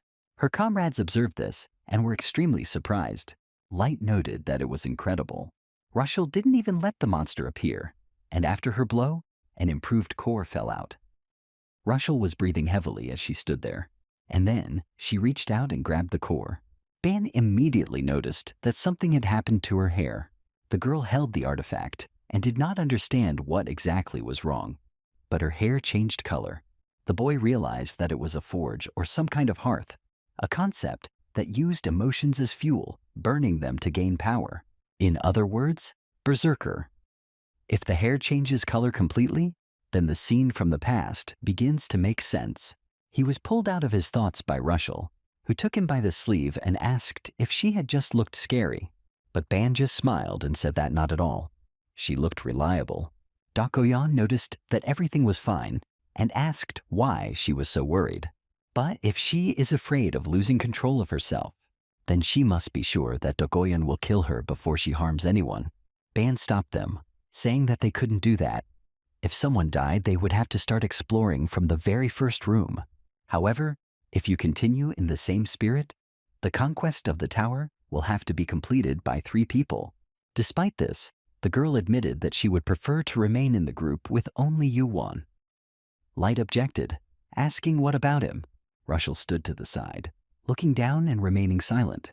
Yuwon touched her shoulder and said that he would definitely think of something. Now he understood why the girl was so timid. As the head man, he felt responsible for finding a solution. The girl thanked him, but he replied that it was okay. It was part of the headman's duties. Suddenly they found themselves in another room and realized that there had been a shift. Now the second room was beginning. S-Light dropped to the floor and began to feel the ground. Apart from the moss and weeds growing here, he didn't find much difference from the previous room. The elite monster core that Russell had previously given to Ban was now in his hands. He looked at the artifact's stats. All the time he'd spent in the dungeons had been in vain. He got so many concepts from one room, it was like he had gone through the Goblin Cave 10 times. Acid and fusion are attributes that have the properties of dissolution. He decided to soak his sword with fusion. He would give the remaining acid to his snake, Eve. Dokoyan appeared next to him and asked if the baby had really become stronger so quickly. Ban was very scared and asked her not to sneak up on him and not to talk to him in that tone. She replied that if he trained better and developed his senses, it would be harder to scare him. S-Light interrupted their conversation, saying that the monsters of the second room would appear soon. They at least need to look collected. At that moment, a beam of light flew past him. Dokoyan noted that the second room felt little different from the first. An evil spirit appeared next to them, a harmful entity that targeted the magic inside living beings. S-Light told Dokoyan that this spirit would attack her just when she least expected it. The girl allowed herself to make a suggestion. She suggested that Ban conquer the second room on his own. Yuwon was very surprised. S-Light asked why she suddenly decided that, and Russell began to worry because it was too dangerous. Dokoyan, on the contrary, supported the idea. In her opinion, this is a great option. The guy needs to reveal his abilities as quickly as possible, especially with the sparring he has coming up next week. Isn't that obvious to anyone? Yuwon laughed nervously, saying that she was indeed unusual. She had started making strange jokes lately. Then he rolled up his sleeves and asked to be given a chance to try to figure it all out. As the girl said, he needed to quickly raise his stats, and it would be a waste of effort if the entire team fought here. He asked the others if they would help him close the gap as soon as possible. Russell said that if he asks, she trusts him. S-Light added that he would intervene as soon as the situation became even slightly dangerous. Yuwon turned to Dokoyan and asked if she would help him if he ran out of steam. She replied that at least she promised that he definitely wouldn't die from overexertion. This is exactly what Ban wanted to hear. He activated his power. He called his assistant, the snake Eva, over whom a magic circle immediately appeared. She instantly turned into a weapon that could be fired from a distance. The guy gave the command and the gun started shooting. All the evil spirits screamed in pain. Russell and Light watched the scene, not understanding what kind of weapon it was. Could it be a normal weapon from Yuwon's world? The blonde didn't know his strength, but the speed with which he defeated monsters was amazing. I wish at least his country's soldiers were armed with something like this. The blonde wondered if this was a rapid-fire launcher. But no, the weapon continued to fire, now with metal pellets. Ban could handle third-class assassins, and possibly second-class ones too. This item would be useful even in the world of martial arts. But the attack style was too straightforward. It works well in long-range combat. But in a tight space there can be many threats, such as an enemy attacking from a blind spot. It was at this moment that an evil spirit appeared behind Yuwon. His friends immediately noticed this and rushed to his aid. But Ban himself still didn't understand anything, turning around in surprise. Yu Wan immediately had a sword in his hands and used it to cut down the enemy. Rushel and S-Light looked at him in surprise, and the boy asked what kind of sword it was. It was a long blade with excellent stats in assassination magic, blood poison, and fusion.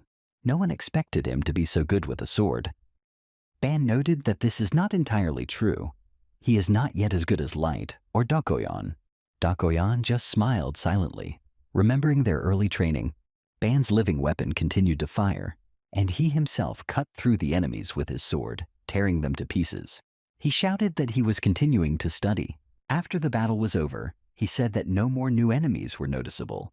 It seemed that this was the last monster. Then he summoned his artifact, Eve. Since the next shift would occur after the last enemy was destroyed, they needed to take a break. He bound the last spirit. Dakoyan crouched down on the floor and touched the liquid left by the monsters. The severed body parts melted and disintegrated. Yu Wan used a skill he had only learned in the previous room. Given the recent events and the way he was wielding his sword now, it was clear that he had never lived in battle before. But for some reason, he was learning very quickly. Light praised him for his ability to control his actions. Dakoyan also praised, saying the final blow was excellent. If only he wasn't so focused on quick sword strikes. But still, it's much better than being a fool who has a sword but no brains. While Light and Dakoyan continued to quarrel, Ban stuck his hand into the portal, and he took out a soda from there, saying that his comrades were really something. He took a sip and decided to rest a little, but noticed that his comrades did not look tired at all. Their attention was drawn to the fact that he was eating or drinking something alone. Rushel noticed a fragrant smell and a hissing sound. Ban explained that this thing could be bought in the city. Light reminded that only he can go outside the academy, and the others do not have such an opportunity. Ban said that even if he wanted to share, he couldn't because he hadn't bought much. It was a lie, and besides, the drink was only effective when you were tired. Dakoyan asked when he had gotten tired, but he still declared that he would take the third room for himself. Ban reminded him that wasn't she the one who said that he had to protect everything alone to become stronger. She replied that she wanted to get tired too, to taste the sweetness of a drink she had never tried before. In any case, they had not rested enough and had to move on to the next room. Then the last evil spirit was killed. A circle of light immediately appeared around them. The shift had begun. Ban closed his eyes and looked through his internal code. He was amazed. With such characteristics, he was already at the average level in the academy.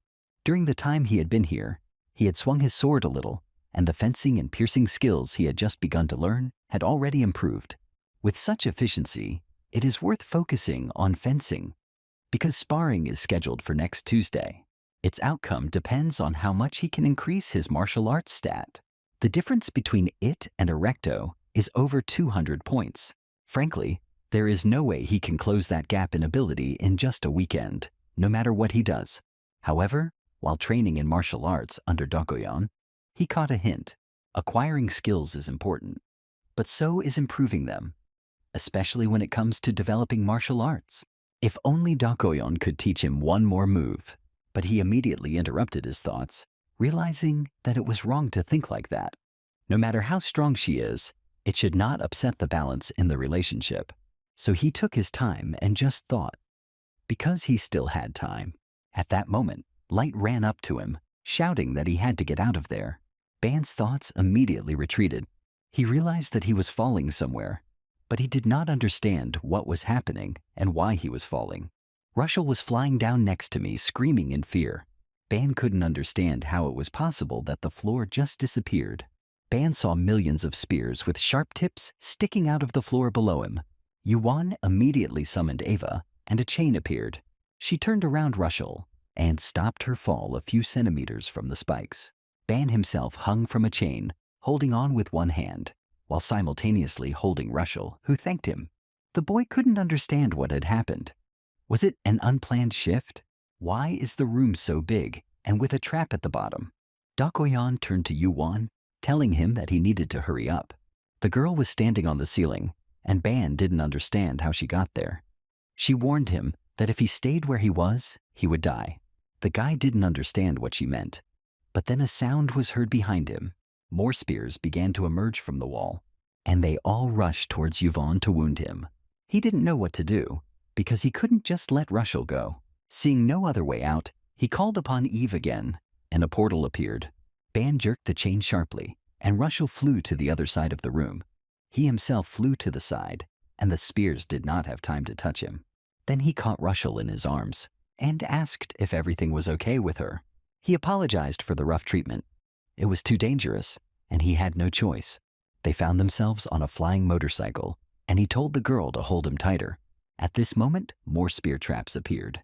At the same time, Light fought off the flying weapon with his sword. Golden wings appeared behind his back, destroying all attacks with one blow. He didn't understand what was happening. During the briefing, the professor said that the traps don't appear until the 20th room, but now they are only in the 3rd, and the difficulty is already completely different. Light notices his friends on a motorcycle and wonders with interest what Ban has summoned this time. Ban tries to dodge, but they are being shot at from traps wherever they go. Russell sits behind him and silently watches what is happening. She remembers how Yuan held her tightly after she fell, and she presses herself closer to him, hugging him. Ban blushes, not understanding what is happening. At that moment, an arrow hits the motorcycle. They continue to drive away, but the weapon still follows them. They notice Light, who asks what they are doing here. Since he was doing a good job of dodging, he then asks what they summoned. But before hearing the answer, he states that he too has a question. What are they riding on? Could this really be a hoverbike from Ban's world that he's never seen before? After that, he asked where Dogoyan was. Light realizes that he hasn't seen her in a long time, and that she may have fallen into a trap. However, the girl at this time was jumping from wall to wall, skillfully dodging all the weapons. Ban doesn't believe that she could have fallen into a trap so easily, and he assumes that she is simply observing what is happening somewhere nearby. Light didn't know what to do next, and how this chaos with traps would end. Ban replies that, according to the manual, they need to hold out for a while. He doesn't know exactly how much or how it works, but now Light should run in the other direction, and he himself will analyze the traps. More traps are activated, but for some reason they all seem to be targeting Light exclusively. Ban concludes that the trap's priority is likely moving objects. He realizes that they shouldn't have moved at all during those moments when they were in danger. At this moment, he notices the arrow and gets angry because one of the weapons still managed to wound Lilith. He pulls the arrow out of the body of the triangular motorcycle and says that everyone needs to be informed immediately. No movement is allowed unless necessary, but if they stop moving, they won't be able to get through the room. At that moment, the arrow in his hand begins to evaporate. He is very surprised and does not understand what is happening. Did he just absorb magic and briefly study its concept? Then why couldn't he read anything in the first room? What had changed? He suggests that the reason is that he has enhanced his stats, but then he thinks it might just be a coincidence. Seeing the sword, he decides that he will not know the truth until he checks it. Everyone watches what is happening, including a surprised Russell. Ban again cannot understand what is happening. The sword in his hands is falling apart. He acquired the concept of decapitation. But why did it work on the sword? If you think about it, he saw something different from what he had seen before. At this time, he notices how Light is trying to dodge, but is already almost completely in the water. He let himself down, thinking that it was only the traps that he had to worry about. Who would have thought that they would also spill water? Something had obviously been mixed into the water. He felt his body growing heavier, his vision blurring. If this continues, he won't be able to react in time to the next trap. Ban activates his motorcycle to save his friend. He leaves Russell and heads towards Light. He had previously apologized to her for what he was about to do. He explained that it was some kind of lottery and he couldn't drag her into it. He asked her to wait there. As expected, learning this concept increased his parameters, acid and wave, by 10 units. As before, he touched the water, but acquired not water, but a wave.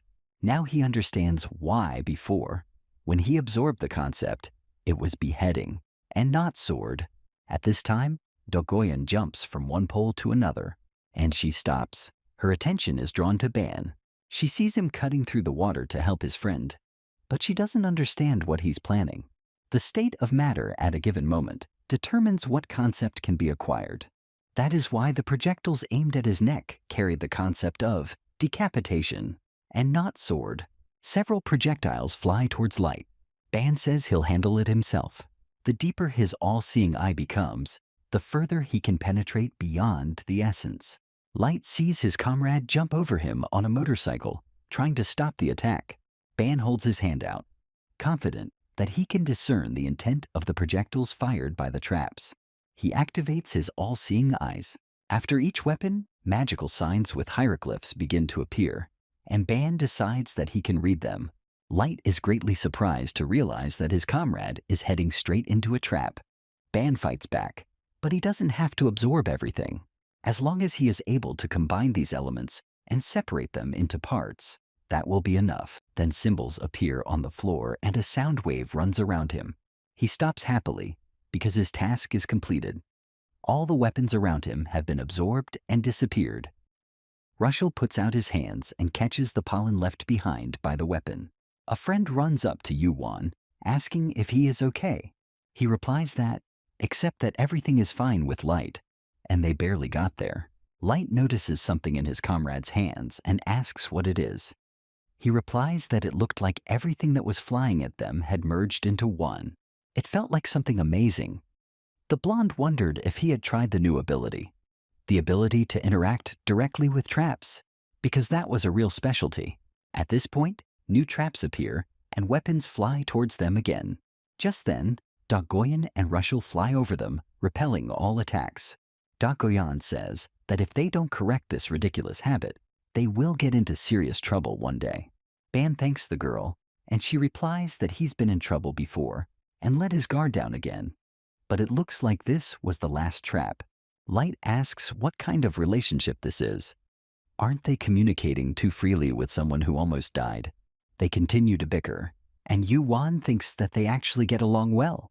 No matter what they say, when things get dangerous, every single one of them rushes to help. Goyan says that she was waiting for the right moment, because one day when she needs it, she will definitely remind her of the debt she acquired today. They teleport together to the fourth room. Ban notes that the ceiling here is lower than usual, and at least they won't be attacked from above like they were before. He hopes so, and immediately activates his weapon. Banu shoots at the spiders that are approaching them. The guy is very surprised, not understanding what kind of monsters these are. These were tower spiders, unique monsters that can appear on any floor regardless of level.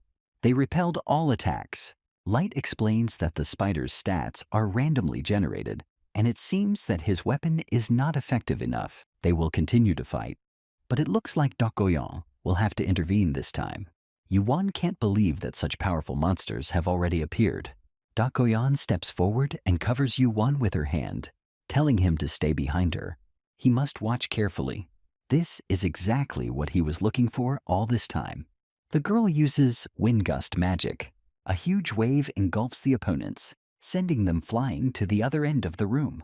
This blast seems more powerful than Eve's bullets, knocking out most spiders. Goyan suggests that Ban finish off the remaining monsters.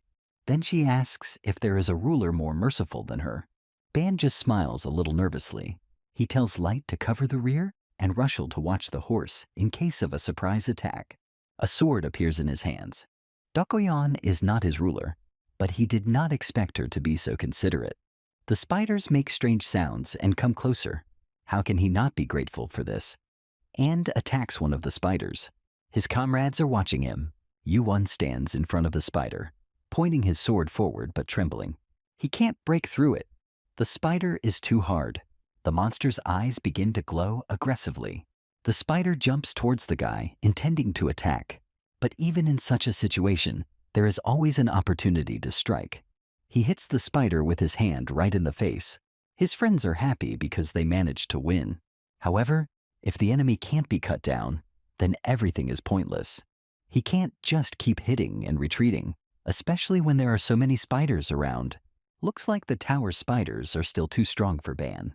He already had something valuable from the previous room, and he didn't even think of using it. But now is the best opportunity. He connects the sphere in his hands with the sword. Artifacts evolve due to excellent compatibility with the owner. Now he has a long sword bearing the name of the executioner. A huge pile of spiders rushes towards the guy while he tries to fight back with his sword. And so he decides to use his new weapon. It delivers a devastating blow, cutting through the spiders. S-Light is shocked. He doesn't understand how he managed to do this. Ban notices that the blow feels different, as if he had landed a clean blow. But it feels like I swung harder than I needed to. He decides to try again and do it right. Light comes to the conclusion that there are too many spiders and they must help their friend. Dakoyan notes that what he did with the sword was definitely something special. In a short moment, he was able to cut through enemies he couldn't even touch. How is someone capable of such intuitive, vague, and seemingly irresistible abilities? He hones his skills without relying on strength alone. Usually when someone upgrades their weapon or finds a new one, they start waving it around uselessly. But he doesn't have that drawback. Even if not now, someday he will comprehend the true essence of the slashing blow on his own. Dakoyan sees no point in interfering, but she feels that leaving everything as is would be a waste of opportunity. After overcoming 3 tribulations, she was proud to be called the greatest genius in the martial arts world. And now she just stands there and looks at the man who makes her past seem insignificant. And she doesn't intend to let it go that easily. She has to make this guy hers. Ban suddenly stops, horror written across his face. Light asks if everything is okay, but he replies that he just got goosebumps.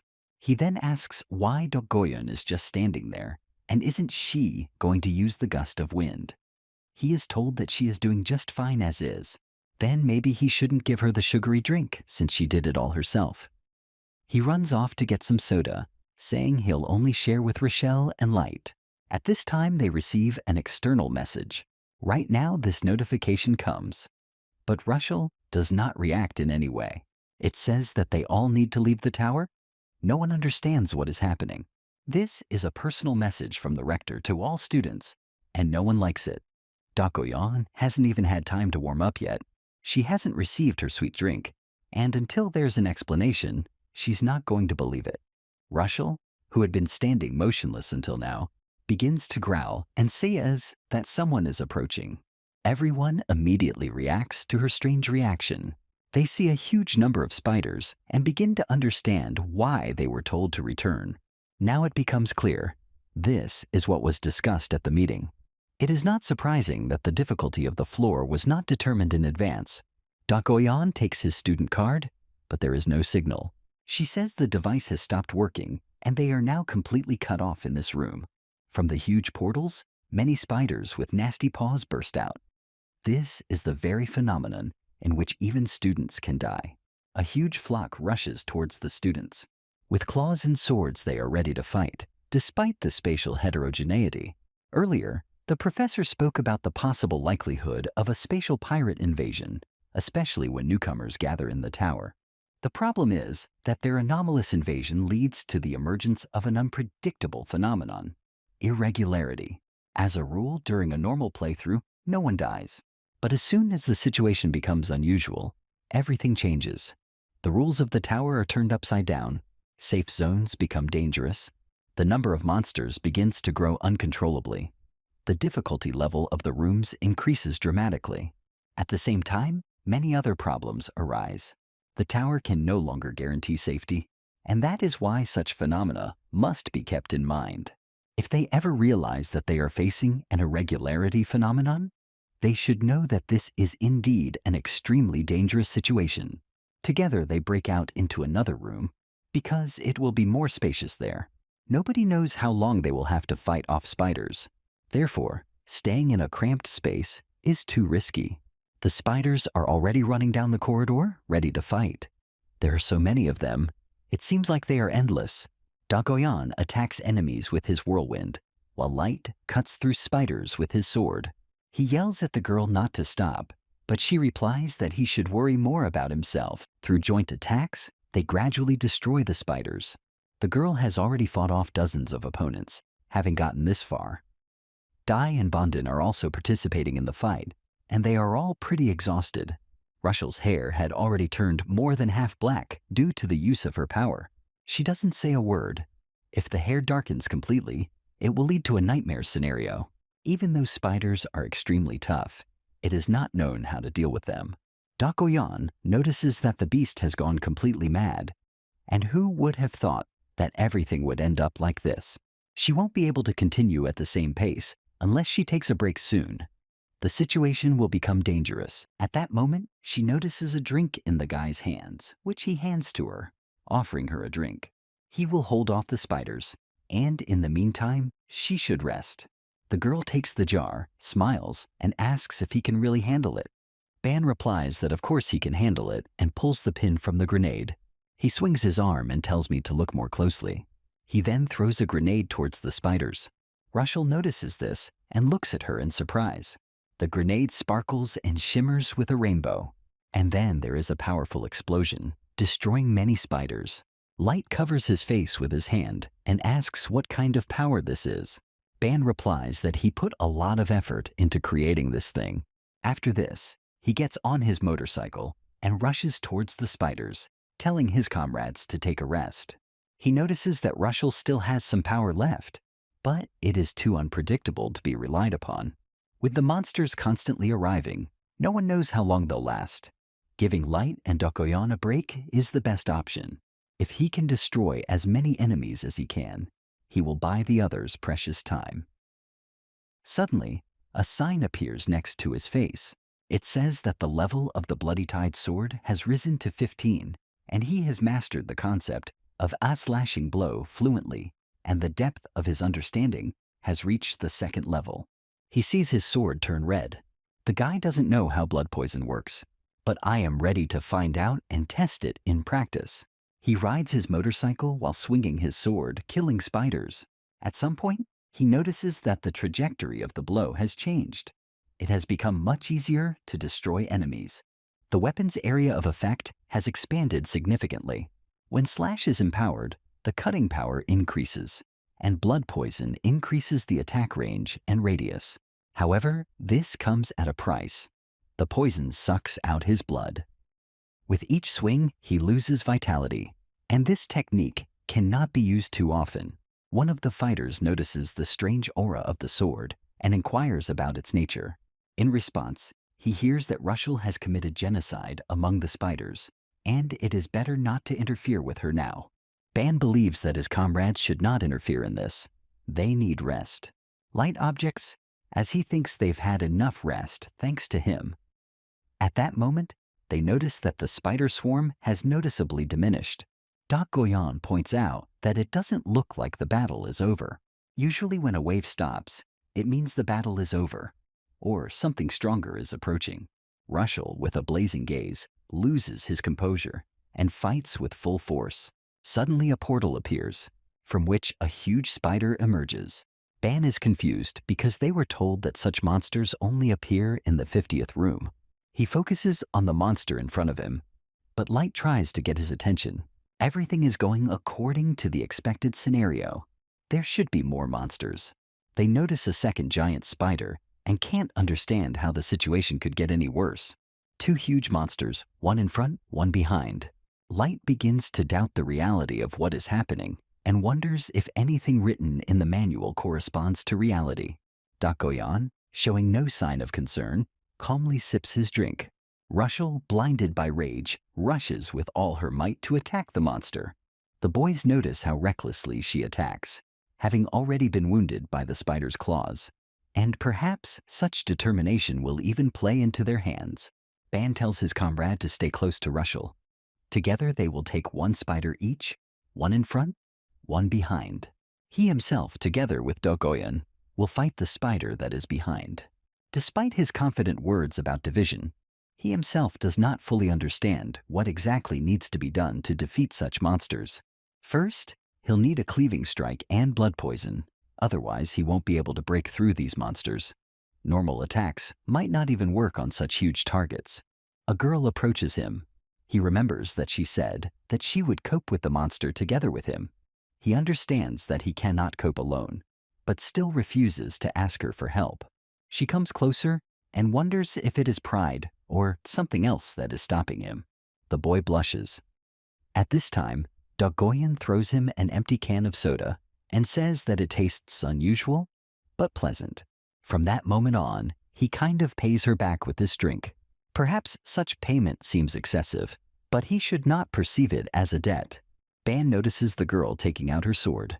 He knows she could handle it even with her bare hands, and now she wonders why she would use a weapon. He suspects that she wants to show him something important. She claims that the guy is missing just one action, and she is going to show it, but only once. This single blow should be enough to deal with the monster. She gathers a huge amount of vortex energy in her hands and tells him to watch carefully. Meanwhile, Russell loses control of himself and suddenly attacks his comrade. Her sharp claws scrape against the metal of the sword. She screams in rage, not understanding anything. At the same moment, the spider releases a sticky web from its abdomen. Light tries to fight back, but gets lost in what's happening. Russell jumps back, and the web hits the guy. Now Light is stuck to the pole and cannot escape from the sticky trap. Ban notices the growing chaos. He is distracted by Dogoyan, who orders him to focus on the girl. Suddenly, the guy notices that something strange happened to the spider. Dogoyan claims that everything is under control. She did a great job. The girl cut the spider in half, and now there was only one enemy left. It was just a swing of the sword. Simple movement, cut from bottom to top. But in this extremely simple action, the guy saw something more. More precisely, death itself dividing the world. Suddenly, notifications appeared before his eyes, telling him that he had instantly realized that the expansion of the technique was increasing the power of control. The depth of understanding of what he saw, heard, and said increased by 5. He managed to grasp part of an extremely powerful and complex concept of martial arts. Just by noticing a fraction of the girl's skills, he achieved an incredible increase in his inner level. It all reminded her of the moment she encountered Ortima's force field. She probably used an advanced version of that strike, one that cuts through death itself. He trembles, not understanding how a person can put so much will into one movement of the sword. The concept of death, which he had only previously studied, appeared before him so vividly and powerfully that goosebumps ran across his skin. Dogoyan approaches him and asks if he watched carefully, since she won't show it a second time. She then throws him the cannonball left behind by the monster. He immediately recognizes it. It is the core of a powerful spider they killed earlier. It has excellent characteristics, but the girl defeated the spider, and it is logical that the core should go to her. However, Dogoyan claims that this is his reward, and today is not the time for modesty. At this point, Light screams for them to stop flirting and help him. Russell is still in a state of madness. Dogoyan notes that Light looks completely useless in this situation, and it seems like he won't survive. At this moment, Russell appears and tries to attack Yuan. The only one who can stop her is Dogoyan. The girl claims that she has done her part of the job and does not understand why he is looking at her like that. Ban notes that the situation is unusual. If one of them dies, the consequences will be unpredictable. Dogoyan agrees and says that he will distract Russell. In exchange, he asks to destroy everything that ends up under the beast's feet. She then releases a whirlwind towards Russell, and he shouts for the girl not to stand around doing nothing, but to come down to her. After all, this is exactly what she wants, to have fun together in battle. The girl immediately releases her claws and jumps towards Dogoyan, with such force that the floor beneath her crumbles and pieces of stone fly off along with Dogoyan. And so they meet in a fight. One tries to strike, while the other masterfully dodges. Dogoyan then grabs Russell's arm and throws her over his shoulder onto the floor. Russell comes to her senses for a while. Dogoyan lets her go, saying that it was extremely reckless to blindly and thoughtlessly attack someone who is much stronger. Then she tells her to get up, because the fight is not over yet. She is ready to entertain her until she comes to her senses completely. Dogoyan addresses Yuan, reminding him that now is not the time to be distracted, and he immediately understands what he is talking about. However, this task turns out to be quite difficult for him. The girl claims that if he really saw her first blow, he will be able to cope. At this moment, the spider tries to crush him with its paw, but the guy manages to dodge. He is confused. Why did the spider become active now as soon as the girls retreated? Although the spider is on the verge of death, it still seems to be able to deal with Ban. The guy decides to take action and calls for his weapon. Chains emerge from multiple portals, wrapping around the spider and binding its legs. Light is amazed at how easily he was able to immobilize the monster.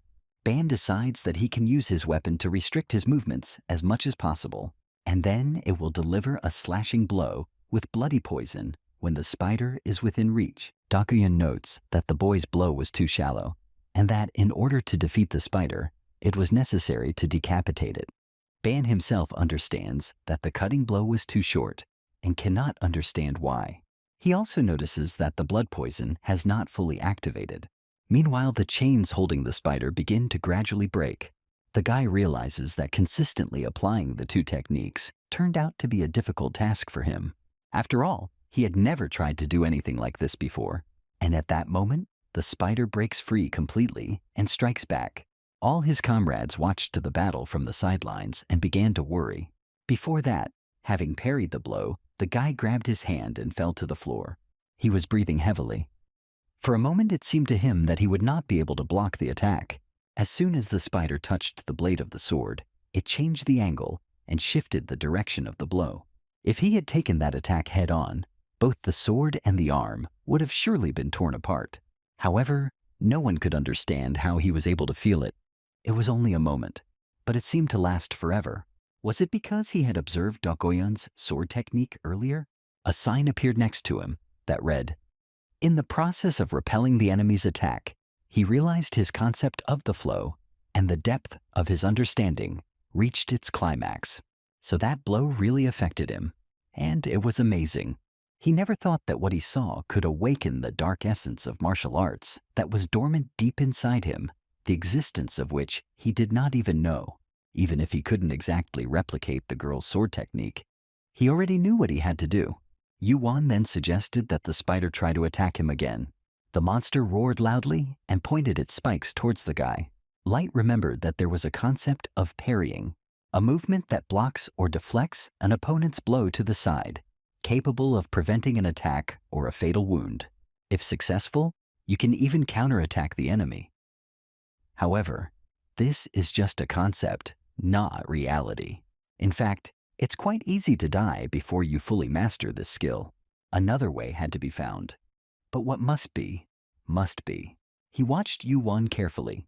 It was hard to believe that he could try to master the technique in such a critical situation.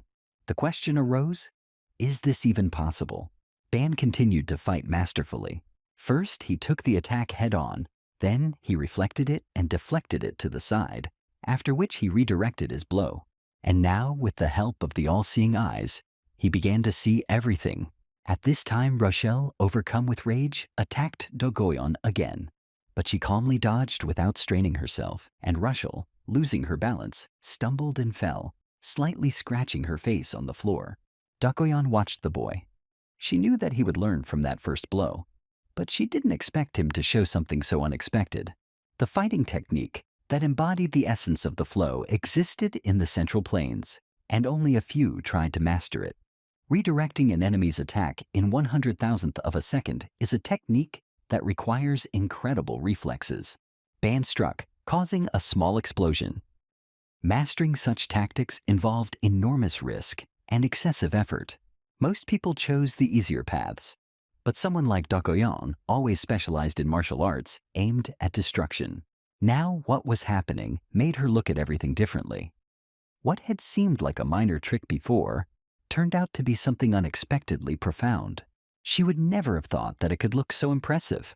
At that moment, she saw that Russell had recovered and risen from the floor. The girl realized that simply redirecting attacks would not end the fight. To win, you had to go beyond the limits. If Ban had already come this far, he should have shown more. If he directed the stream to reflect the enemy's power, he could, of course, use the same force to counterattack. The guy gathered his strength and ran towards the spider. Dakoyan immediately felt the force of the piercing blow. Then Yu-Wan used a spin. Moving at a tremendous speed, he activated his second ability. With determination, he walked straight towards the spider's face and split its head in two. Dakoyan was truly glad that the boy had made it. Together they fall to the floor, one dead, the other exhausted. At this point, Ban temporarily merged the internal concept with the external one and realized how to create a more powerful one. He couldn't believe he had done it. There had been major changes in his inner being. Light called out to him, asking for help if he had already dealt with the spider. Dakoyan, holding Rushel in her beast form, also made a request. In response, Ban remarked that they weren't relying too much on someone who had just barely dealt with a monster. Dakoyan acknowledged the beast's tenacity and added that she too would like to just stand aside, like Light. Ban noted that it was a good idea, and a snake appeared in his hand. He absorbed the concept of the web that Light was caught in, and he fed her to his beast. The depth of understanding of the spiritual beast has reached level 25, and the skill, absorbing net, has reached level 16. He then summoned a chain net and threw it towards Rushel. Now the girl lay bound in chains and could not get out. Any attempts were in vain. These chains wrapped around her and sucked out her magical power. The more she tried to escape, the more they drained her energy. They noticed that the chains were working. Even the student ID card was lit up again. Since they had been told to leave the tower, they wondered if they should leave now. At the moment, it seemed like a good idea. Suddenly, a red cloud appeared in the air, declaring that they were children who had overcome the trials. No one realized where the voice was coming from until they turned around and saw a red sphere that announced that it was going to give them a reward. A female figure emerged from the sphere, declaring that she would give them the opportunity to make a pact with the thousand-eyed watcher. Meanwhile, Professor Yumina stood at the entrance to the tower, holding her student ID cards in her hands and looking worried. Suddenly, a bright beam of light burst out from underground. At this point, all four of them appeared. Ban was the first to ask if everyone had gotten out safely. Yumina noticed them and asked if anyone was hurt. Ban replied that everything was fine and asked her to calm down. Other students noticed them too. The professor was really worried because earlier there was a notice posted about the need to leave the tower. But for a long time, no one came out. She was genuinely glad that everyone had returned safe and sound. However, she wondered what had happened inside. Had they managed to clean up? Yuan scratched his head and didn't know what to answer. They decided to take a short walk, and, finding themselves in another place, he himself asked the professor a question. What exactly happened? After the fourth test, they were caught off guard by an unusual room. It had been only a short time since they had entered the tower. The question arose as to what happened outside after their disappearance. The professor explained that something terrible had happened. One of the students had been killed by an outsider. The academy is currently trying to sort out the situation. However, the students who were in the same group as the deceased are taking the incident extremely hard, and that is why the failure occurred. They recalled previous conversations about external threats and violators. Spatial pirates specifically hunt newcomers. If they kill someone, they take their student ID. In this case, the person loses the opportunity to be reborn and remains forever imprisoned in the tower. The trail of the offender was lost. The students who were at the scene were unable to stop him. Dakoyan expressed the opinion that everything that was happening looked like a pre-planned attack. Even if the perpetrator is not a student at the academy, there are many outsiders who seek to climb the Tower of Babel. For them, newcomers are a great opportunity. The murder of a first-year student taking the entrance exam to the Grand Academy. At the same time, it undermines her reputation and allows the attacker to take the place of the Tower Conqueror, thereby receiving the coveted student card. Thus, the position of the academy becomes clear. This is a test that everyone must overcome. The academy is relieved of responsibility, and Dakoyan wonders if the professor shares this point of view. After all, the Union Academy is a place where outsiders can brazenly invade the tower that defines the purpose of the student's existence, and no one can protect them from death. It seems absurd, especially for an institution once considered the greatest in all dimensions. Her friends were silent. Professor Yumina noted that there is a reason for everything. The United Academy does have a duty to protect its students, but once they are inside the tower, the responsibility for their fate falls entirely on them. Moreover, if the tower itself chooses an attacker instead of a student, the Academy has no right to interfere, since this is the will of the tower. Dakoyan clarified whether this case is considered a manifestation of the tower's will. If so, she even likes it. She took her student card and teleported to another place. Ban tried to convince her to try to understand the others, as something disturbing had happened inside the tower. The professor asked them to tell what exactly they saw there. Yu-Won noted that they encountered something unusual before returning. All his friends silently looked at the floor with sadness in their eyes. Then Yu-Won said that they all saw a constellation. This caused great surprise in the professor. Constellations are transcendental patrons, and observers monitoring countless dimensions. When they find a person they are interested in or attracted to, they enter into a contract with them. These creatures have the power to influence the world, and they provide magical powers, artifacts, and abilities to attract followers. In return, they demand a lot, but in a world where strength is valued, almost no one refuses. Constellations are considered to be extremely attractive partners. While observing the sights of the tower, a voice began to speak to Yu-Won. The mysterious entity offered him power in exchange for fulfilling its conditions. Yumina was shocked. To make contact with a constellation on the very first day was an event that had no analogues in the entire history of the Academy. This meant that their potential was recognized at the highest level. Ban questioned the seriousness of what was happening and asked how the Academy felt about such contracts. The professor said the Academy officially remains neutral. However, if the opportunity arises, students are encouraged to take advantage of it. In this dimension, the tower is the place where the interest of the constellations is most concentrated. This caused outrage.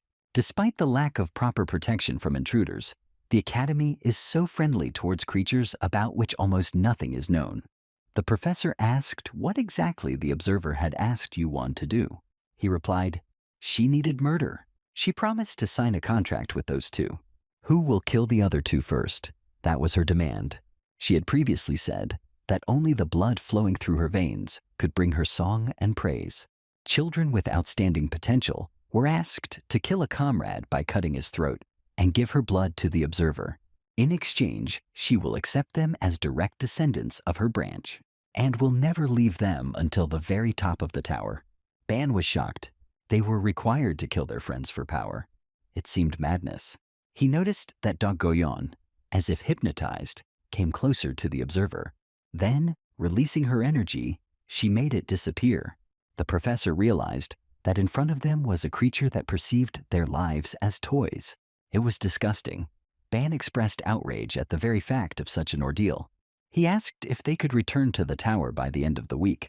The professor said that most likely not. It was too dangerous. The Academy will now closely monitor the tower to catch the attacker. With the duel with Erecto approaching on Tuesday, not being able to climb the tower was inconvenient. The rest of the time was to be devoted to training. The guy said that he would think about writing a report on what happened, using the footage from their camera. The professor said she would be happy to listen to him over dinner. But now this is impossible. Everyone is exhausted both physically and mentally. The girl added that they had done well and promised to try to prevent something like this from happening again in the future. She hoped that none of the students thought less of the Academy, and she wished them a good rest. Rochelle and Light teleported together. Yu-Won was about to leave as well, but Yumina stopped him. She had a question for him. She asked directly, because the observer had promised a contract with just anyone, specifically with him and Dakoyan. He agreed. It was indeed not just an attempt to set them against each other, but a kind of selection, like sifting gold from sand. Earlier, the observer indicated that it was they, Ban and Dakoyan, who would reach the top of the tower. If they get rid of the useless cargo by pointing the finger at Rochelle and Light. Both were shocked by such words. The creature gave orders to its chosen ones to kill these two, promising something significant in return. Only those with truly bright potential will be able to stay and advance further. The meaning was clear. You need to kill and capture. That's real life. Finally, Yu-Wan teleported to his room. There he saw Light, without undressing or taking a shower, sitting on the sofa, deep in thought. He asked if he really didn't mind sitting in that position. Light, in turn, asked if Yu-Wan teased him for sitting in an unmanly manner. Yu-Wan was surprised. This was not at all what he thought. Light apologized, explaining that he simply wanted to vent and didn't mind being scolded. But Ban wasn't even going to do that. Then Light sadly asked if he wasn't even worthy of insults. Ban didn't understand why his friend was behaving like this. Where was his former pride? His thoughts were interrupted by Light's frank confession. He admitted that he hated his partner.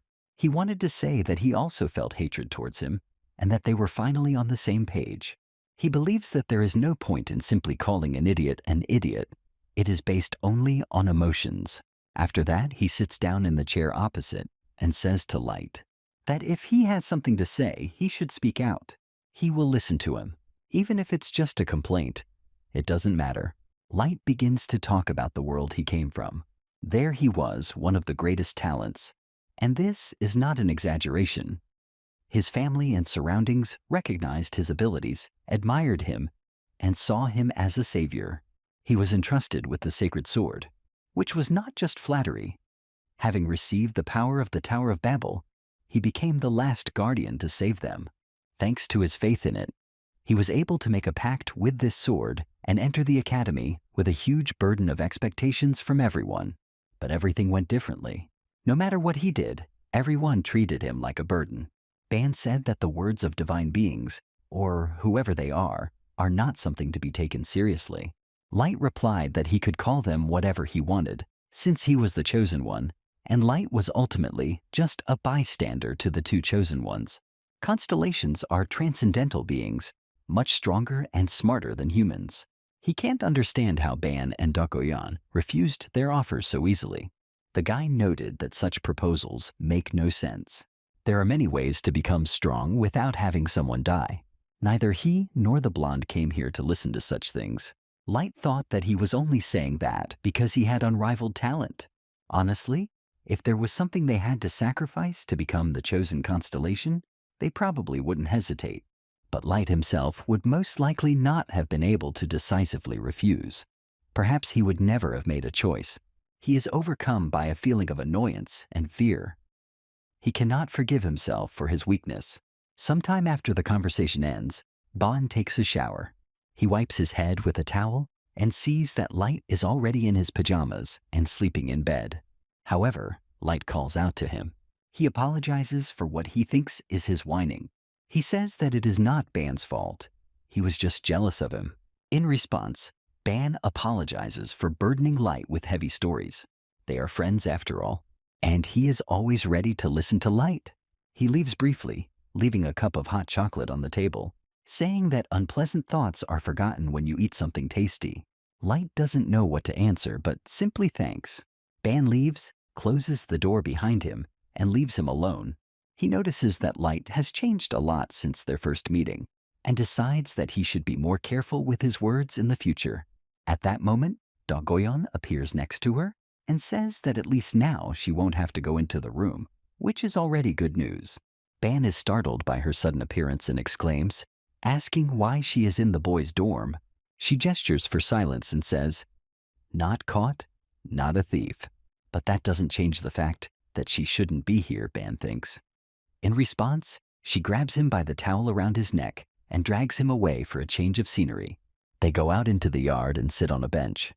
Ban asks if she came here because the cafe was too crowded, and it turned out that she was wandering around and came in. Dogoyan replies that she was curious and decided to come in. She then asks how the deadweight is doing, meaning Light. She considers him pathetic, lacking talent, and unable to adapt. Ban counters by saying that Light has abilities, especially in swordsmanship, and many other strengths. Dogoyan claims that all of this is due to the sword, and Light must understand this. His physical strength, fighting instincts, and special abilities come from this sword. Without it, he is no different from a useless fool. Moreover, he is not able to soberly assess the situation. He is deeply insecure, and at critical moments loses his composure, turning into a fool. And this can lead to the death of those who are nearby. Even without that, Russell also feels weak. Ban can't figure out if Dokoyan is insulting Light or worrying about him. Then he asks about her herself. After all, she had been behaving strangely since the moment she first met the constellation. She was irritated, especially in the presence of the professor.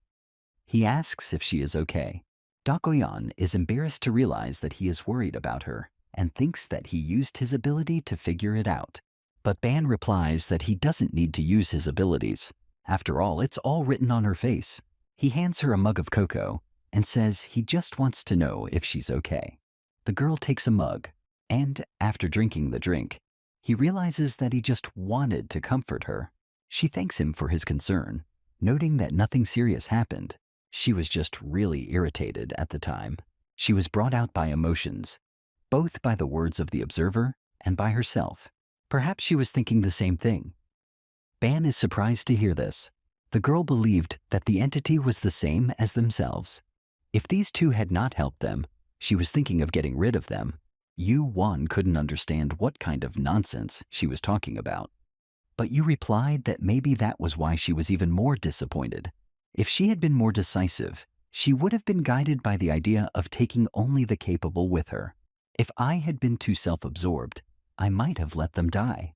And of course, she was angry with herself for possibly agreeing to something like that. The guy asked if she was serious about all this, and Yu confirmed it.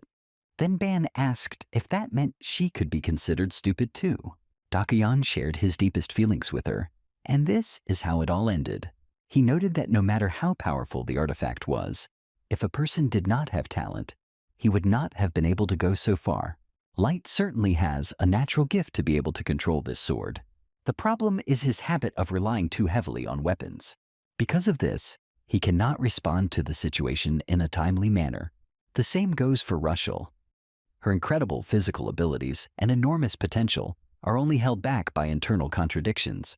All this will not be easy to overcome. But if they cope with their problems, then their talent will surpass anything he or Dokoyan could imagine. The girl, remaining seated on the bench, agrees to trust him. If they train, the results will speak for themselves sooner or later. If, as he said, they overcome their difficulties and grow, she will admit that he was right. But if the result disappoints her, he will have to take responsibility. Ban is very surprised. For putting her own judgment aside, and he wasted his time on these fools, he should think about it carefully. With these words, she leaves, jumping over the railing, saying that she will see him tomorrow morning, and reminding him not to forget to bring his friends. He is surprised to hear about tomorrow morning, because they only returned today. After some time, everyone finds themselves in the training room. Yu-Won watches Light and Dokoyan fight. The guy tries his best to strike, but then it flies off to the other end of the room. Light, tired and dirty, lies on the floor and turns to Ban. He reminds him that he promised to teach him, but instead, he only gets hit. Dokoyan thinks this is stupid, but explains that this is how his body should be trained. Light isn't someone who can change just by seeing something once, like Yu-Won, so he needs to stop complaining and stand up. Light asks for his sword back, but is categorically refused. Until he learns to fight without it, the weapon will not be returned to him. He objects that without a sword he is nothing, because he is a swordsman. Ban explains that he and Dokoyan had agreed beforehand that this training was necessary for Light to become stronger. He asks to trust them at least this time. Light hangs his head sadly, but agrees. If his comrades have a plan, that really means something. He realizes this and decides to try. He gets up to start again, but at that moment, he gets kicked in the face by Dokoyan. She reproaches him for being too open, for not defending himself, and asks if he's not going to use his whole body, not just his eyes, to sense her attacks. If he really knows all this, he must begin to act immediately. Are his fighting instincts really that dulled without a sword? Yu-Won activates his all-seeing vision and realizes that this is indeed the case. In real time, Light's stats begin to inexplicably decline. He's usually a monster who can handle even a recto. But now, without the sword, his powers seem to disappear. If it really is because of the sword, then his condition is much worse than expected. Dokoyan screams that he is getting weaker and weaker, and that without a sword, he is nothing. But Light replies that this is not true. If he really thinks so, he should stop looking at the sword that is not in his hands and look into the eyes of his opponent. Light screams and sparks of fire erupt around him. He delivers a powerful blow that Dokoyan barely manages to dodge, sending a cloud of dust flying around. Russell notices that her comrade's appearance has changed slightly. Now standing in front of them is a blue-eyed blonde with long hair. Ban began to suspect that his essence was hiding. But if this is not so, then what made him break away? At that moment, something glowed on Light's chest. He fell to the floor in surprise, and a worried Yu-Wan ran towards him.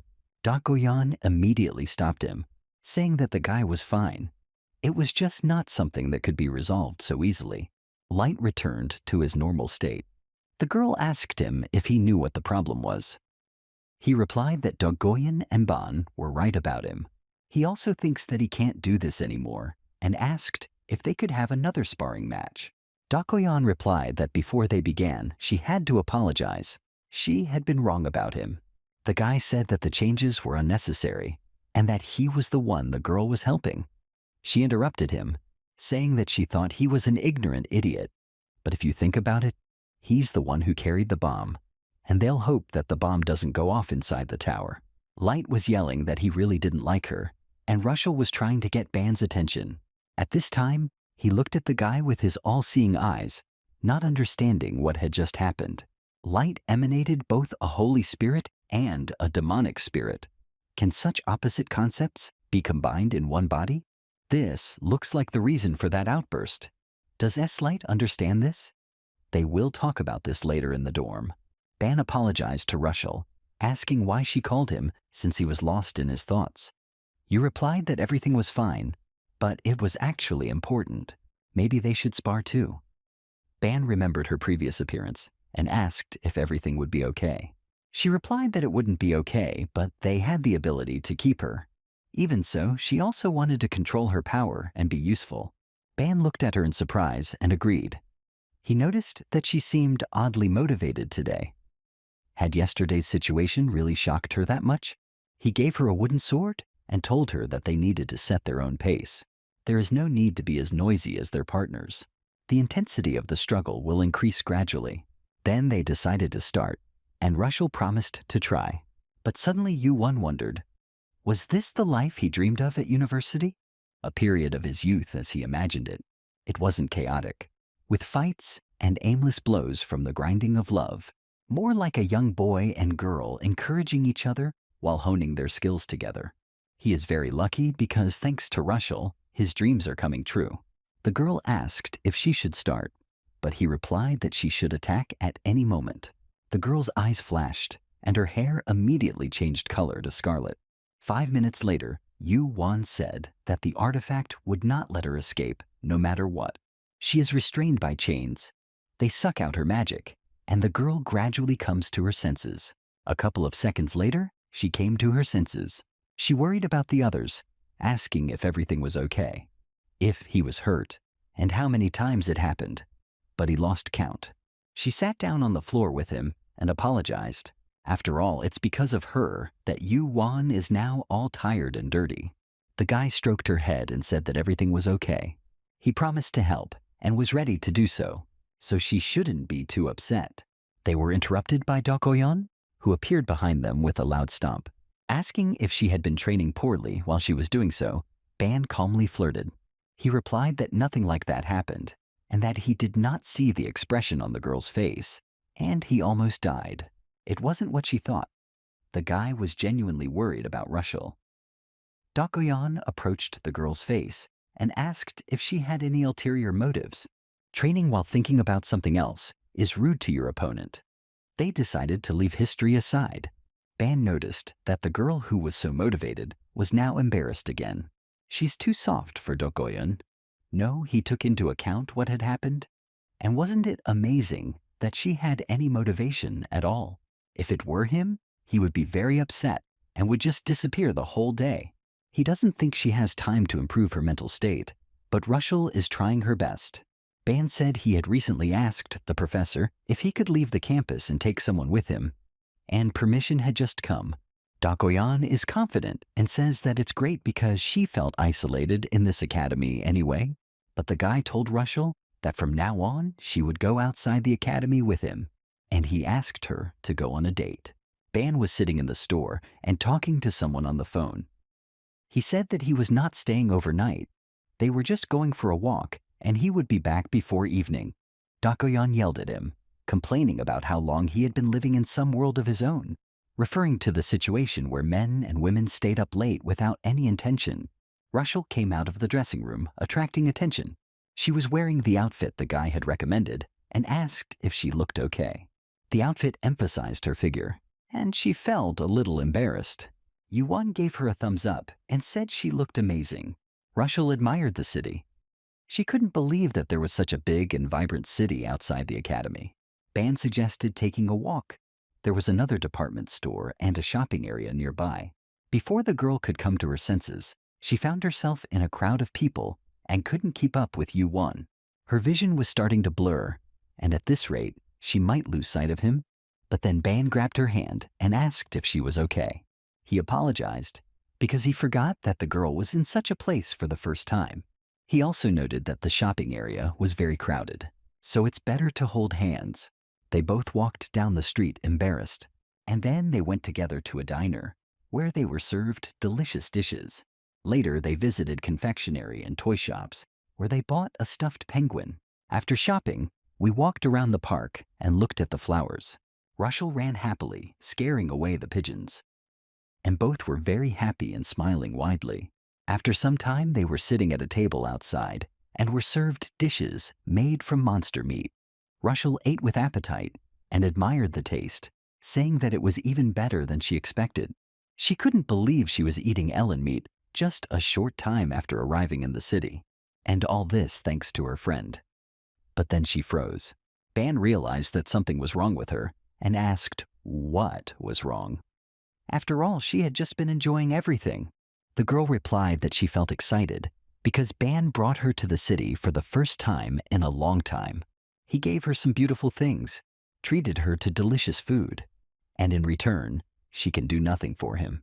She felt uneasy about simply enjoying herself, not knowing if being here would help her better control her abilities.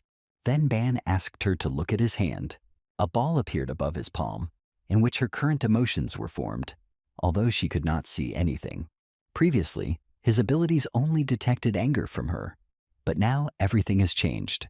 In this short time spent together, he was able to feel her other emotions as well. If they get closer and get to know each other better, they might find a way to solve her problem. Russell asked if his ability could reveal her problem. TD, when the guy clenched his hands as if breaking the sphere, and sparks burst out of it. He said there are no problems now. He promised that he would see to it that her difficulties were resolved, and he asked her to simply enjoy herself today without thinking about how to pay for it. Russell blushed and agreed. Everything that was happening seemed magical to her, as if his words were turning into magic. However, the guy noted that if they pushed the relationship so hard, it could become burdensome. Russell replied that she just wanted to be closer to Yuan, get to know him better, and also understand the other girls, including Dakoyan. Yuan didn't immediately understand what she meant. Russell admitted that compared to her, Dakoyan may be scary to her and others, but she still likes Bang a lot. Ban replied that perhaps she did not feel sympathy for him at all, but simply wanted to possess him, as a weapon or a blade. Russell laughed at the comparison, but then winced, remembering the weapon, and wondered if he really thought that. The guy admitted that the analogy was strange and asked why she was laughing then. She said she felt a little better. She used to think that Yuan was an all-knowing wizard or something, but now she realized that it wasn't so. It made her feel like she could try to be a better person. She took his hand and asked him to leave if he was tired of it. He had already done a lot for her, and in gratitude, she would like to choose clothes for him. Ban smiled and agreed. He told her not to think about the price, but to just enjoy it. The girl replied that dating such a capable man was a luxury. At this time, Professor Yumina was sitting at the table. Above her shoulder was a robot with a camera that made sounds. She told him it was okay. Although it was a little tight, he only had to hold still for a second. It would be over soon. Suddenly a voice of indignation was heard. Information about the tower is spreading thoughtlessly. Someone has leaked the chronicle of the ascent. How could this be allowed to happen? These beings from the lower dimension dared to allow this. Precious information was recklessly released, and now it cannot be stopped. However, another teacher countered that the video did not violate the rules. They should not have thoughtlessly accepted someone from such a low dimension in the first place. The man sitting opposite told Yumina that regardless of her views on Ban's independence, the situation had gone too far. It was already an attack on the Academy's authority. He asked if she was really willing to take responsibility for letting this guy do whatever he wanted. The professor sat in his office, watching the robot's broadcast, and was shocked. Ban had gone so far that he could now film everything that was happening inside the tower. When he first announced his intention to conquer the tower and film the video, Yumina didn't pay any attention to it and didn't object. She thought it wouldn't work anyway. In their world, it was considered obvious that artifacts and foreign devices could not function inside the tower. Magical fields overloaded and disabled any equipment. However, he has broken this axiom and demonstrated the result. He may not even realize what he has done. The point wasn't that Ban simply brought a recording from the tower, but that he created a device that could work inside it. And that seemed absurd. The laughs didn't stop there. Yumina had previously asked if he was really planning to post the video on his channel. He confirmed, saying it would help draw attention to the rebellion, a group that could gain support from other students. Yumina asked if he was confident in his actions. The information about the tower had been hard to come by, and now he would spread it so carelessly. Would he regret it? Ban replied that other students were suffering too. Moreover, now no one except him can film in the tower, and he effectively monopolizes the information. Some points, such as those about constellations, need to be edited before publication. The more information that is shared, the better for everyone. The professor had previously told him that the world was unfair, but she had not expected him to decide to fight it in this way. She also warned that consequences are inevitable. No one can predict whether these changes will be big or small. Therefore, it is necessary to strengthen their position quickly. The professor will be calmer if she knows that everything is okay with them. The girl could not imagine that one of his intentions would be so unusual and wonderful. She said that if he wanted to be safe, he should avoid accidents. It seems that what he created will lead to the manifestation of something great, capable of bridging the gap between dimensions. The man asked the professor if she was willing to take responsibility for allowing Yuan to do things his way, but she felt that she wanted to trust him and help him. In her opinion, if he films and publishes videos from the tower, it is his personal business. It was unclear to her what the problem was and who, in the man's opinion, was to blame. The man then turned to Professor Canton, who merely smiled and laughed slightly. He noted that even Yumina's lies sounded fine. Was he the only one who thought that this student was being treated specially? Professor Liliana of the Artifact Creation Department also intervened. She turned to Yumina and demanded that he simply tell her honestly who this guy was. Yumina replied that he was an ordinary freshman who entered this year. However, Professor Ryu of Combat Aura objected. If he was just a student, such behavior was unacceptable. There was a limit to selfishness. She should know that information about the tower was one of the most valuable. Yumina replied that the reason no one had filmed in the tower before was not because it was banned, and the lack of appropriate abilities or technologies. What is important now is not to ban it, but to discuss how its achievements can be used. Canton asked the question, what is the essence of these abilities, and on what principle does the artifact work? Let them explain it so that everyone understands. Liliana interrupted him and demanded his attention. She has been working in this field for 200 years and claimed that artifacts created outside the tower do not work inside it, especially the high-precision equipment needed for filming. No circuit can withstand the waves of mana emanating from the tower. The more she studied this phenomenon, the more she became convinced that such a thing was impossible. It was an immutable law. but Yuan managed to break it. The girl wondered, who is he? Isn't he from the lower dimension and doesn't even have mana? How is this even possible? Is he the only special one? She noticed the artifact that was used to make the video. She put on gloves and demanded that he hand it over. She would disassemble the device and find out what technology he used. But Yumina refused. She had received permission to take the artifact in advance. And since this is a student's achievement, she will not allow anyone to interfere. The shouting began. Was she really refusing to cooperate? But someone raised their hand, interrupting the argument. It was the head of the Department of Constellations in Babylon, Zeno. He said the discussion had become too heated, and until things calmed down, it was best to refrain from speaking. Everyone in the room agreed with this. Then he turned to Liliana, thanking her for her research and efforts over 200 years. However, even for a professor of his stature, Ban Yuan's artifact seems special, and accepting that fact may be difficult. He explained briefly. Ban is the only one in the entire world who has been recognized by the tower. Someone was indignant, saying that this was a frivolous statement. After all, the student had only left the tower for the first time the day before yesterday. How can he be recognized by her? Isn't he from the lower dimension? Even if Zeno is the vice-rector, his statement seems reckless. Zenon noted that everyone is free to believe or not. But there is another reason to consider Yuan special. He asked Professor Yumina to share facts that were not in the video. Perhaps this would convince others. Everyone was shocked. Is there really any more information? The guy realized that Yumina might not know and decided to tell him himself without waiting for permission. He said that Ban and his classmates were the only ones out of all the tower climbers who were chosen by the constellations. The guy who just entered the tower for the first time yesterday has already been chosen as a constellation. This shocked everyone. Yumina noted that contact with the constellation is a personal achievement of the student, and he should be careful in his statements. Zenon demanded an honest answer as to whether he and his classmates had signed a contract with the constellation. Yumina replied that no, none of the students signed a contract. The vice-rector was surprised. As expected, these students were extraordinary.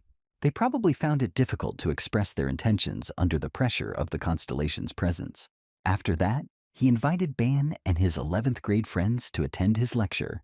Others could not understand why students who did not sign a contract were given the opportunity to attend higher-level lectures.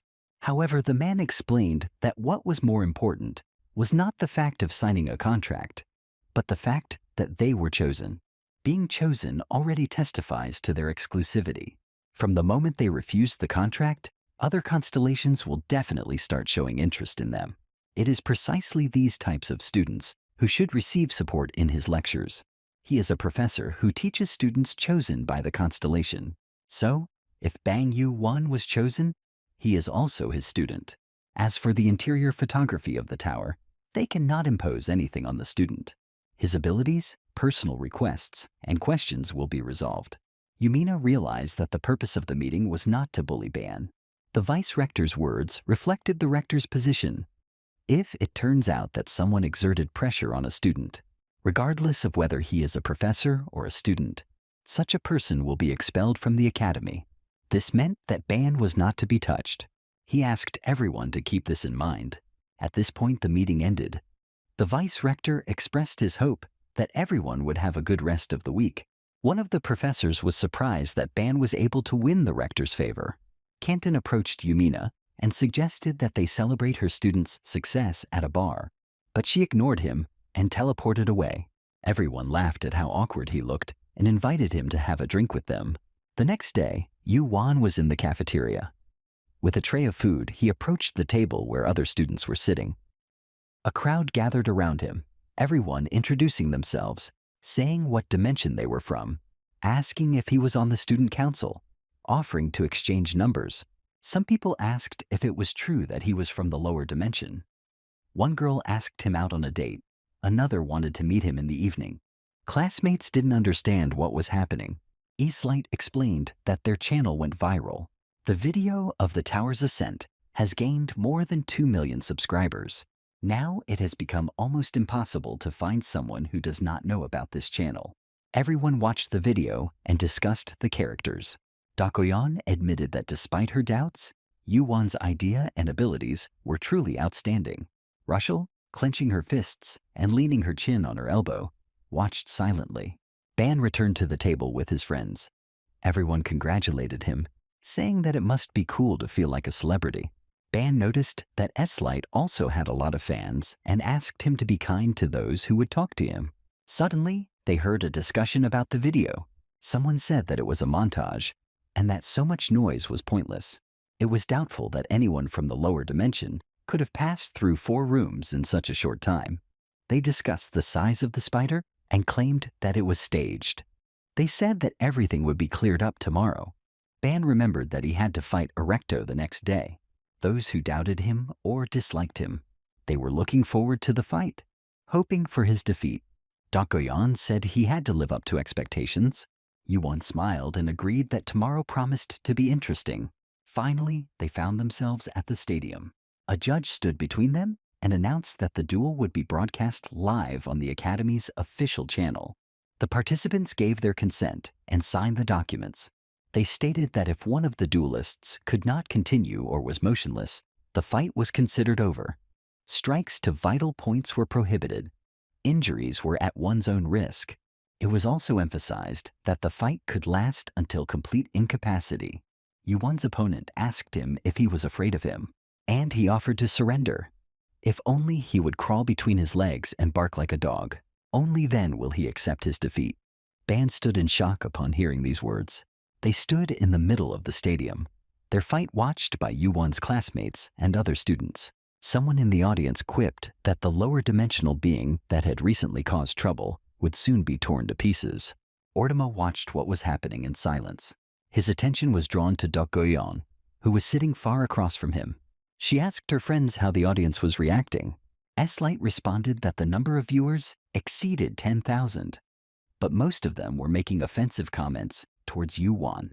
The number of people who liked them from the video could be counted on the fingers of one hand. In the face of such widespread publicity, there was no choice but to prove one's competence, regardless of whether he has enough talent to reach the top. Ban thought about his opponent's words, not believing his ears. He never thought he would hear something so pompous, as if it were a phrase from a third-rate novel. He wondered if the enemy had rehearsed such phrases in advance. Erecto grinned evilly, surprised at how Ban remained calm. Ban, in turn, stepped back. He pulled out his sword and prepared for battle.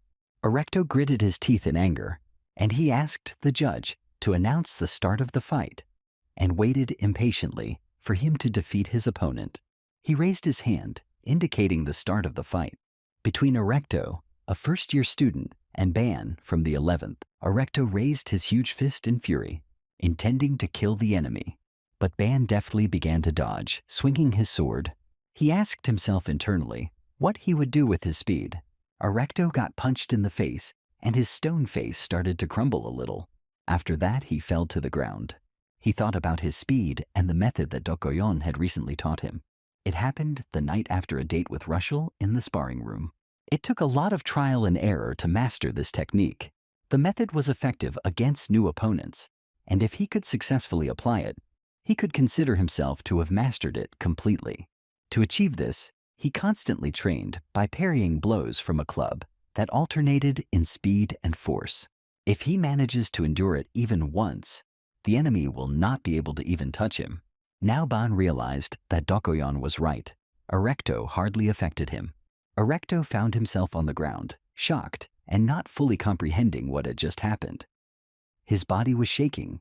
His mind was racing between anger and confusion. The very next second, a powerful blow fell on the back of the head. Short, but accurate. Erecto screamed, clutching his head with both hands, clamping down on the area where he had been hit. Ban, watching his opponent's reaction, internally noted, the effect was excellent. Before striking, he imbued the blade of the sword with an energy wave. Erecto roared in pain and rage.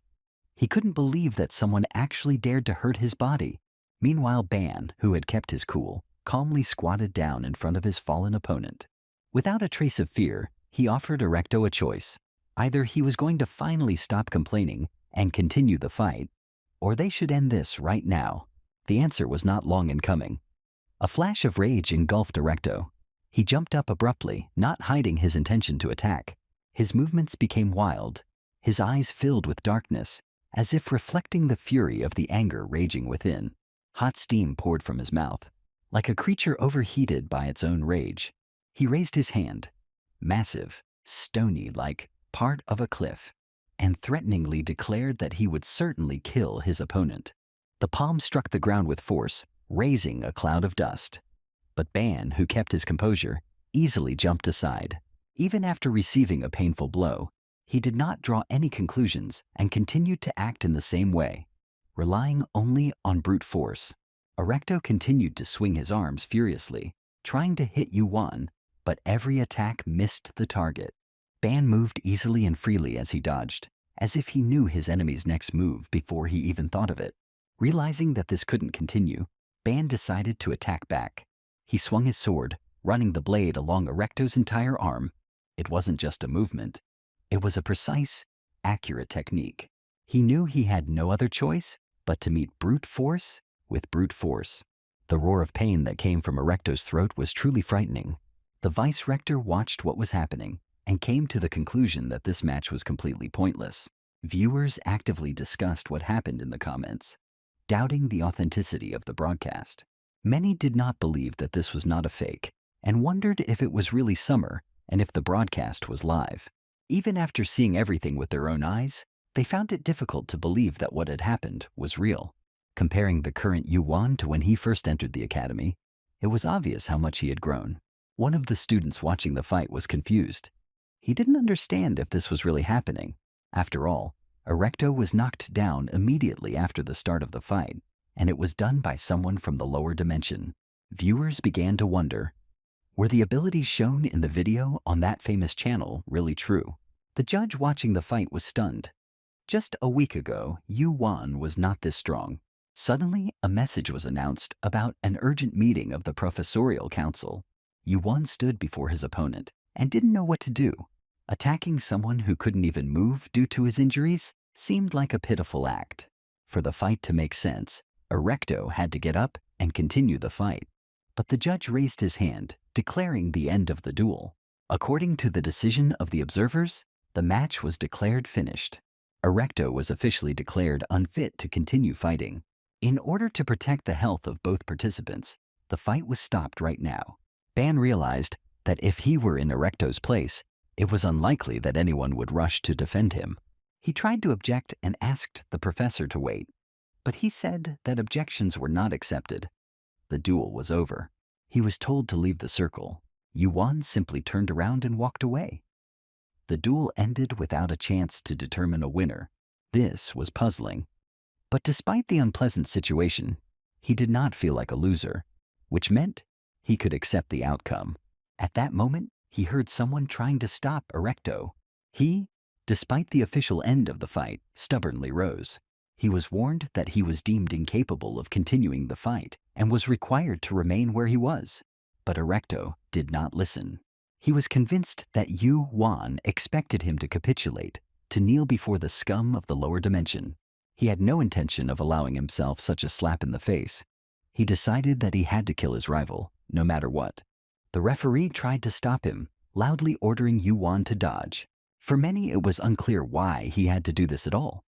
Erecto was clearly trying to kill him, breaking all the rules. He probably thought that since Yuan was from the lower dimension, he could disobey the academy's regulations.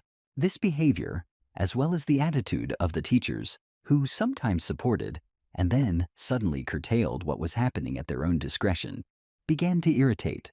The same criticism applied to those who were now dissatisfied with the outcome of the battle. Ban, not holding back his anger, he drew his sword across his opponent's body again. This time the blow was crushing. Erecto's hand flew off and ended up on the other side of the room. He screamed in pain and shock. The students who witnessed what was happening were in panic and shock, holding their heads, not understanding what to do. Some of them cried out that everything would be fine, because Erecto's hand could be restored. But suddenly a table appeared next to Yuan. It asked if he wished to take the life, the strength of the giant, and the volcanic power of the monster from the hand of Erecto. He couldn't believe that this was even possible. Meanwhile, the judge announced that Erecto would be rushed to the medical center and ordered him not to move. Erecto lay on the floor, barely alive, blood pouring from his body. While the judge was trying to call for help, he noticed that Erecto's severed hand began to disappear. He asked Yu Wan what all this meant, since he was ordered to just leave. Yu Wan apologized, explaining that the situation got out of control and he did not have time to react properly. The teacher was furious, not believing that this could be called an apology. However, Zeno stopped him, saying that Yu Wan should deal with this himself. He congratulated him on his victory and said that the entire professorial committee had watched everything that was happening. Now the vice rector was going to ask him a series of questions, and he had to answer them thoughtfully and honestly. The first thing he asked was about that last attack from Erecto. Was it really true that Yu Wan couldn't dodge it? With his abilities, it wouldn't be difficult. The difference in strength between them was so great that the teachers decided to end the duel. Now they needed an answer that could explain everything that had happened. Why didn't he just avoid the attack? Ban stood silently, thinking about what to say. Although he had gained the ability to use the language skill, he had never thought deeply about what exactly it meant. The question coming from the screen carried a strong sense of pressure, even despite the distance. The guy couldn't understand who this person was talking to him. The answer was simple. He did not dodge the attack, but instead counterattacked. He believed that a student who ignored the authority of professors and acted on his own should feel the consequences of his actions. In addition, he wanted to make sure that it was an official sparring match where the rules had to be strictly followed, that no one will neglect them anymore and try to attack them from behind. Although the fight was watched by many students and spectators from other dimensions, Erecto ignored the announcement of the end of the duel and attempted to kill him. If he had reacted passively, it could have set a precedent and created a false impression. That rules can be broken when it comes to students from the lower dimension. There was little time to make a decision, but he believed his actions were justified and in line with the Academy's principles. The vice rector realized that he was answering resourcefully, realizing that many people were listening to him. He had extended the problem between two people to the entire Academy, and that could not be denied. The vice rector acknowledged that Yu Wan's words were true.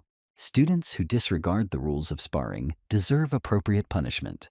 However, punishing students for their mistakes is the Academy's responsibility, not something that a student like Yu Wan should be able to handle on his own. The judge tried to laugh, because no matter how much chaos Yu Wan had caused, his opponent was still the vice principal himself. He thought the guy was finished. However, the student acknowledged the correctness of what was said, and if his actions encroached on the authority of the professors, then he apologizes. He was prepared to accept any punishment for his actions. The vice rector, in turn, replied that he did not intend to discuss punishment. He was just curious about what he was thinking when he acted that way. These words shocked the judge. The vice principal realized that Yu Wan had enough determination and eloquence to win the favor of even the constellations. Ultimately, the blame fell on Erecto, who ignored the end of the match and attacked. Therefore, Yu Wan's self-defense was found to be justified.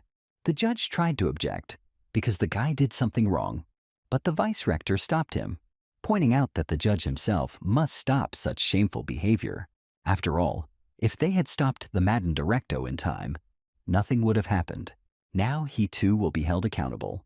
Attaching Erecto's arm shouldn't be too difficult, so that should be all. The students who had been watching the match began to return to their seats and were required to focus on their next classes. The vice principal praised Yu Wan, saying that he had done an excellent job and allowed him to leave.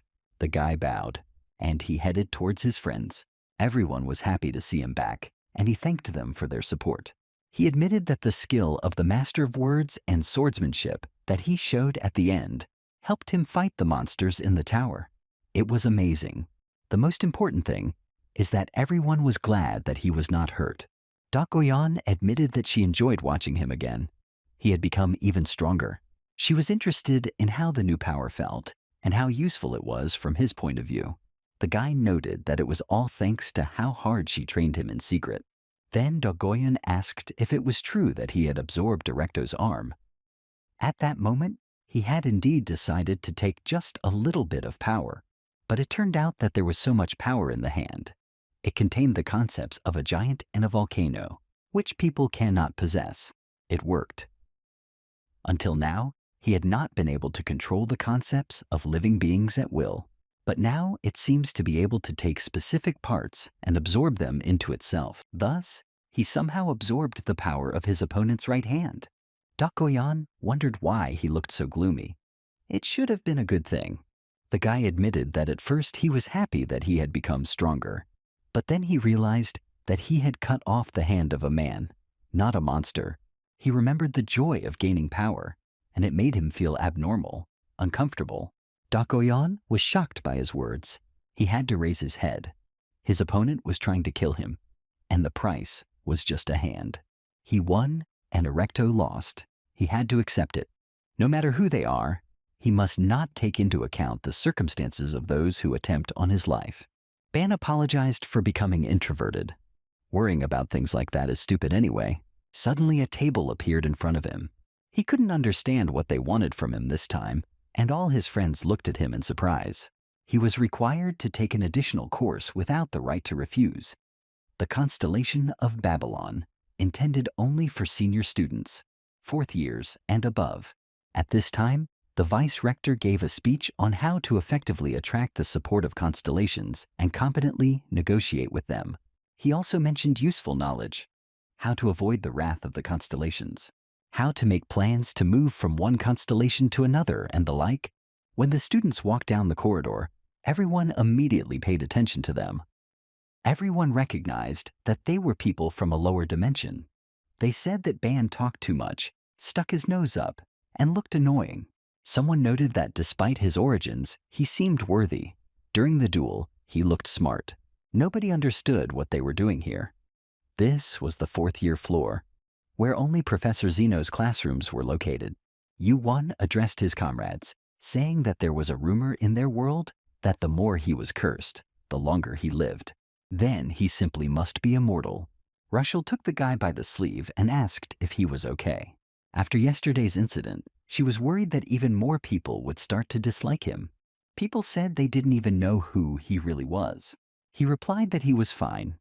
It was a little frustrating for him, but he thought it was better than being underestimated. He stroked the girl's head and told her not to worry too much. She thanked him for his concern and blushed. Dakoyan began to get indignant. Didn't they hang out together on the weekend? And now they were on the same wavelength. She asked Rochelle if she liked the clothes Ban had given her and advised her to take her courtship elsewhere. Rushel said that maybe she was just jealous. These words made Dakoyan very angry. She asked if this wasn't enough for Rushel after what happened in the duel. Ban tried to calm her down because the first lecture was about to start. They approached the door, and the boy asked if this was the lecture hall for the Constellations of Babylon. He hoped they weren't late. S-Light noted that there had already been a lecture last week, and if newcomers from the lower dimensions suddenly showed up, it would be very strange. He advised Banu to ask if he was worried about that. He was, of course, worried, because talented junior students could join them. They opened the door to the auditorium together and were amazed. Everyone immediately turned to look at them with angry faces. Perhaps because they were seniors, even Dakoyan couldn't ignore their abilities.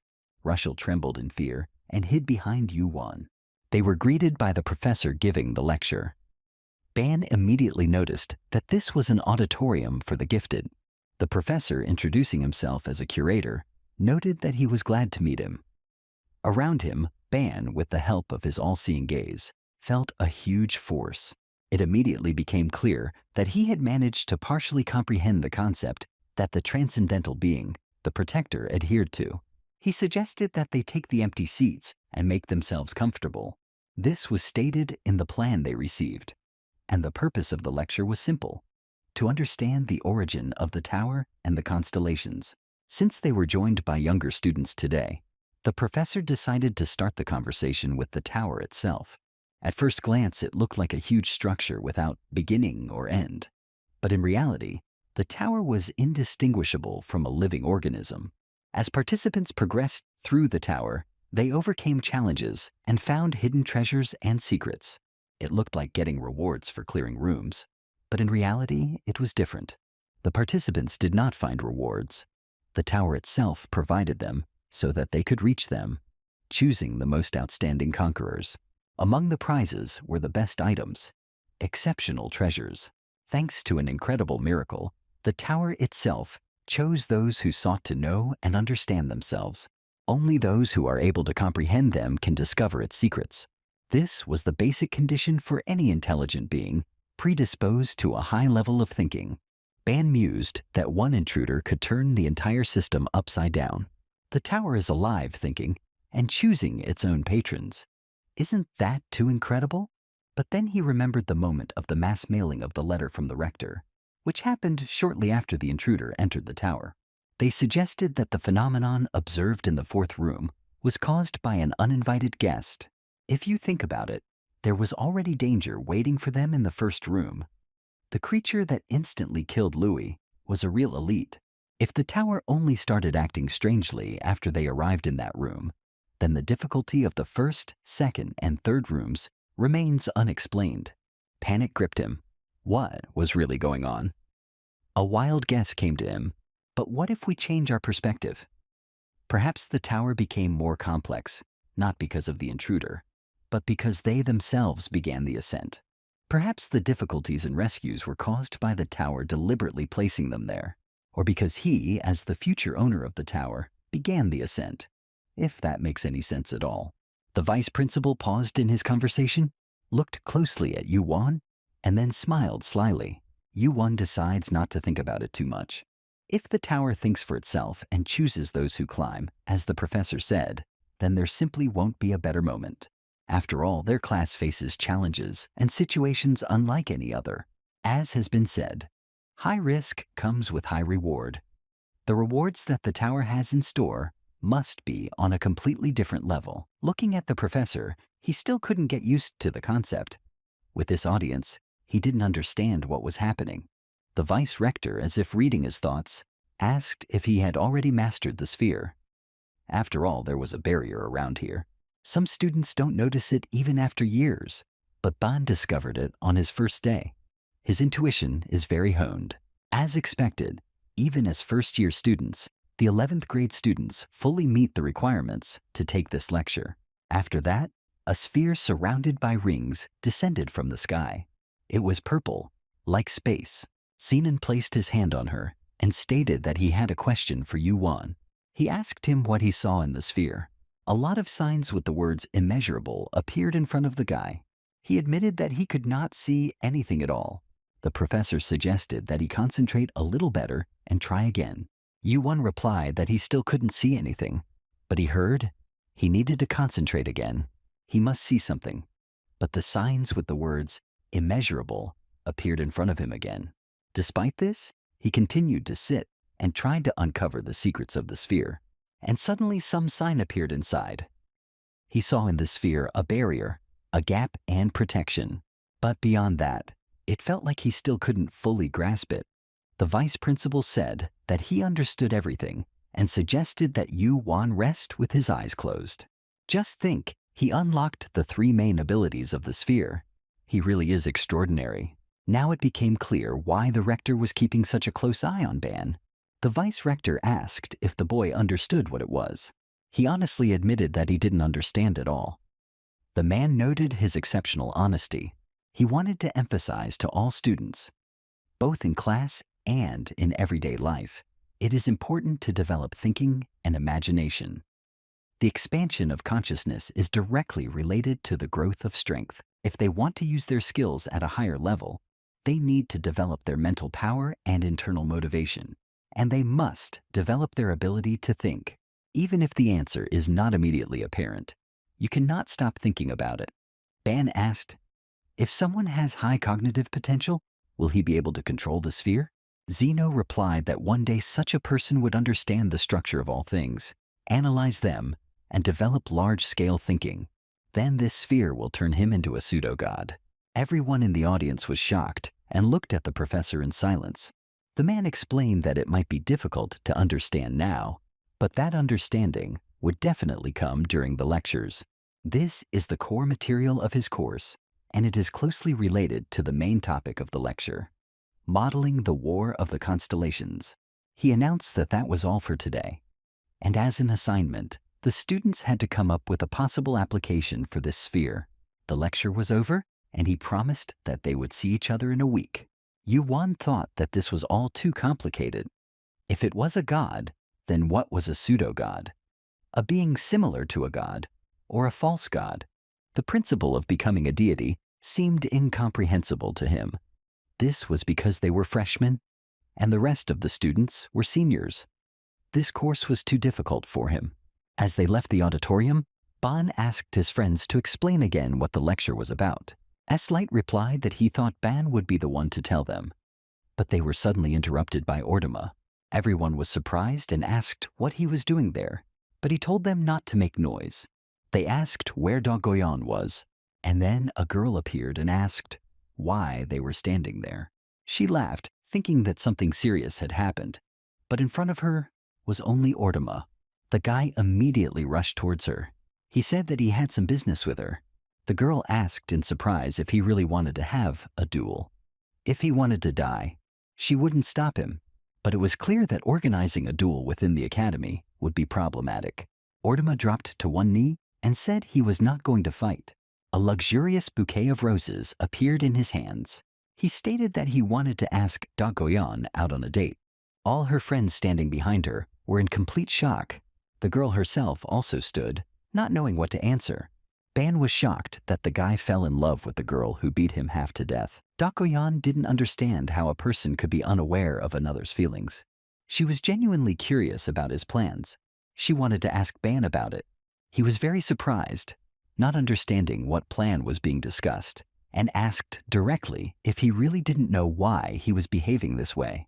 He obviously had some ulterior motive. There was no trace of affection in his gaze. Yuan replied that it didn't seem like a lie at all, since Dongua was incredibly beautiful. She was surprised that he could say such things so casually. But S-Light noticed that this was his peculiarity and advised her not to give in. Dongua replied that she already knew this and did not need anyone else's advice. Russell wondered, perhaps Orduma really did have some other motive. After all, when he invited her on a date, Dongua directly said that she was not interested in him at all, and that he should look for someone else. Then she called her friends and they left. Russell looked after him sadly. She noticed that he was genuinely upset. After some time, they found themselves in the training hall. Ban reflected that after he uploaded this week's video to the channel, a new concept was revealed. Something had definitely happened, but would it help him advance in the tower? He asked Russell if she thought his face had changed. She replied that she found Yuan very attractive, but he clarified that that was not what he was talking about and thanked her. At that moment, an enraged Dongua approached them, attracting their attention. She said that during training, you need to focus on the process, and during breaks, you need to rest, and now is the time to stop fooling around. The boy repeated that there was something unusual going on with his face, but Dongua snapped. Didn't he hear what she just said? He should focus on training. If he continued like this, she would make him train until the morning. He agreed, promising Russell that they would talk about it later. On the battlefield, Ban and Russell fought, flying across the room in a dangerous fight. S-Light noticed that his friend had indeed become much stronger.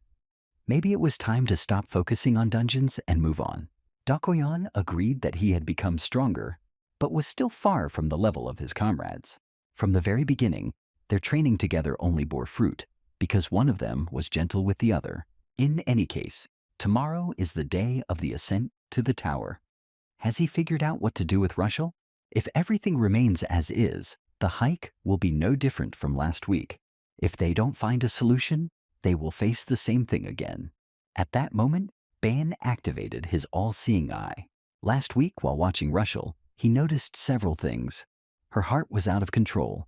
Any emotion became fuel. Her state changes dramatically depending on which emotion is used. When negative feelings become the source, it burns more and more and loses control. But if the basis is calm and positive emotions, the riot subsides and the emotions stabilize. However, in combat, strong emotions are naturally amplified, making violence inevitable. At this point, Russell was trying to hit the enemy with her claws. Ban decided to change her fuel to positive feelings. He pushed the girl away with the back of his sword, creating a wind barrier around her. In surprise, she flew to the other end of the room. Dakoyan and S-Light watched this. Ban, exhausted, fell to the floor. Rushel lay in front of him, growling. Then he realized, now is the time. He hadn't just been having fun for the past week. By spending time with Rochelle, he had been collecting bits of her emotions. When she was happy, when she was having fun, when she felt calm. These were not artificially created emotions, but copies directly related to her essence. A magic ring appeared in his hand. Magic circles with hieroglyphs began to form around it. He hoped that it would definitely work. He gave all this magical energy to the girl so that she could absorb it. However, the girl waved her hand and pushed all the magic away from herself. Rushel growled even louder in response and rushed at the guy with an attack. She knocked him down, and now they were both lying on the floor. The girl, sitting on him, was burning with rage. Her eyes were shining. She used her sharp claws to hurt Ban. At this point, his friends tried to intervene. A chain with weapons appeared, which wrapped itself around the girl's body. Portals opened on either side of her, and chains came out and grabbed her arms. Yuan noticed that Rushel's hair color was gradually changing. He asked her if she had come to herself before she was chained, and she replied that she thought so. The guy was glad that she quickly came to her senses, but he realized that relying on chains every time was too risky. He felt that some change had taken place, but he did not yet understand what it was. Rushel thanked him, but he didn't understand why. They hadn't solved her problem yet. However, she said that thanks to him, she would be able to fight with a calmer heart. It was a big step, and she was glad that Ban was by her side. At that moment, Dokoyon appeared, and Ban was scared because they only relaxed for a moment. Light noted that they did well, and no one was hurt. Dokoyan said she wanted to say something important. Rushel looked at her questioningly, waiting for her to continue. Ban also waited, not understanding what had happened, but Dokoyon remained silent, and she just left, saying that she had nothing more to say. She suggested that we finish for today and rest. In front of the tower, Light asked if it wouldn't be better to use the sword at least when entering, since the fate of all four of them was at stake. If it were just him, he wouldn't insist. Dakoyan replied that they had all agreed to go slowly, building a solid foundation. This was only their second study in the first semester, so there was no need to worry. Light didn't even notice how dependent he became on the sword. The more often he uses it, the stronger this influence becomes. The concept of a demon combined with a Holy Spirit gave Ban doubt. He was no longer sure that it was actually a holy sword. It may be better to keep it away if the influence is negative. Light asked, if he falls into the tower because of this, won't it be his fault? At this time, Yuan gained access to his characteristics. He also prepared his artifacts, Eva and Taika. This time, he will rely on them. Rushel came over and said that she would do her best and listen to Yuan's instructions. He replied that she should trust him. In a real fight, he is truly strong. Dakoyan pulled the boy aside, saying that they needed to clarify a few things before they left. Today is the first evaluation, and frankly, she is disappointed with the other two members of their group. She asked him if he had forgotten what he had promised her. He replied that he had not forgotten. They had both already begun to change, and there was no point in waiting for the result. Everything will be as he said. The girl added that she knew something about Rushel that she had not told him yesterday. While Rushel herself was trying to eavesdrop on the conversation, Doggoyan snapped her fingers. A sharp sound flashed through Rushel's ears, interrupting her attempt. Doggoyan said that she becomes bolder around Bang. She then asked the guy if he knew what the word submissive meant. In terms of being dominated, it may feel uncomfortable, but some people find stability in strong leadership. In this sense, it seems that Rushel really likes someone who can completely dominate and control her. Yuan didn't understand what she meant. The girl explained. In other words, when Rushel becomes uncontrollable and clumsy, conversations lose their meaning. Ban apologized because he really didn't understand what the girl was talking about. She replied that it was not necessary to understand, just to remember. He said that he understood and would try to keep it in mind. Standing in front of the entrance to the tower, The guy asked if everyone was ready. All his friends nodded decisively. First year special selection, 11th grade, second sortie, begins now. The young man opened the door. A bright light illuminated them, and they began their journey. Once inside, they saw that everything around was blurry and resembled an illusion. Dakoyan said she was confused because she thought they would start from the first room, but it seems like it's different. They realized that this time they were in a labyrinth. Judging by the number on the pendant, it was the 5th floor. Light was glad that he didn't have to start from the beginning. It was a huge relief. Dakoyan noticed that he looked like he had already relaxed. At this time, Yuan noticed Russell's strange behavior. She said that on one hand, she definitely feels a monster. Everyone saw something galactic, similar to interference, which had no physical body. Light assumed it might be a hidden passage like the one on the 1st floor, but it turned out to be something else. There was an unpleasant crackling and distortion sound. At that moment, Russell activated her power and ran towards the unknown source, piercing it with her claws.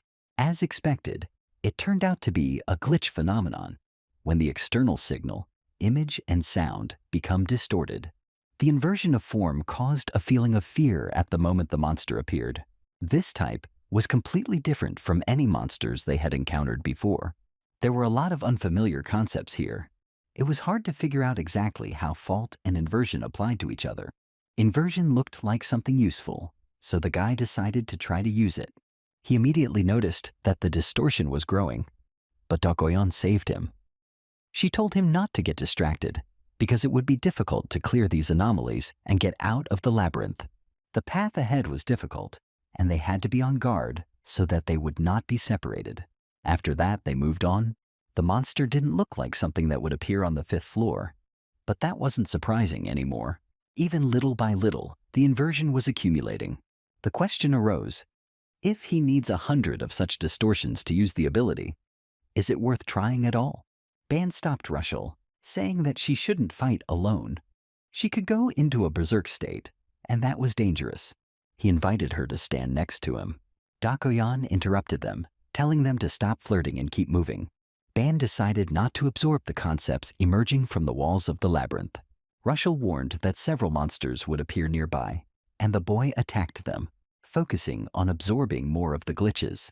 They ran through the labyrinth together. Light didn't understand when it would all end. The girl replied that it was indeed strange.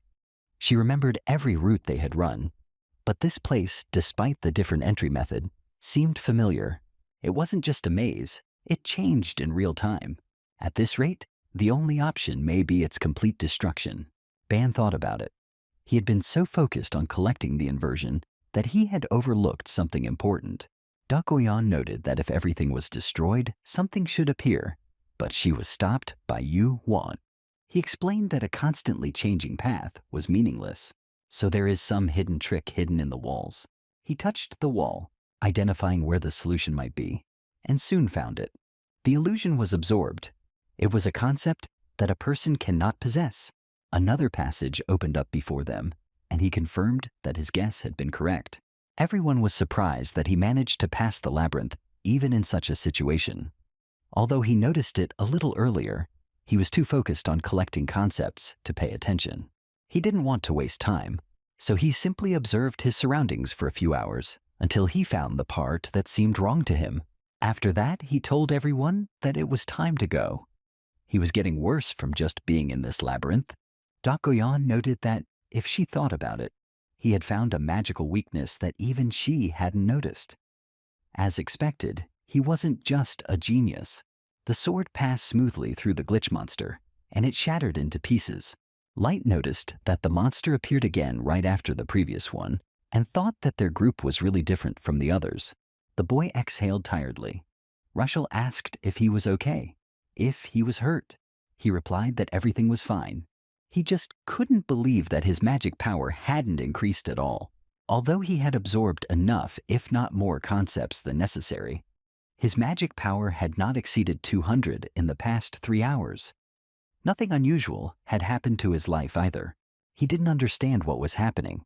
At that moment, Dakoyan came up to him and asked what was wrong with him. He replied that even after defeating the monster, his magical power did not grow. The girl chuckled, saying that he had hit a wall. He absorbed energy, as if sucking it out of everything around him, but did not give himself time to grow. He watered the plants without allowing them to sprout, so he reached his limit too quickly.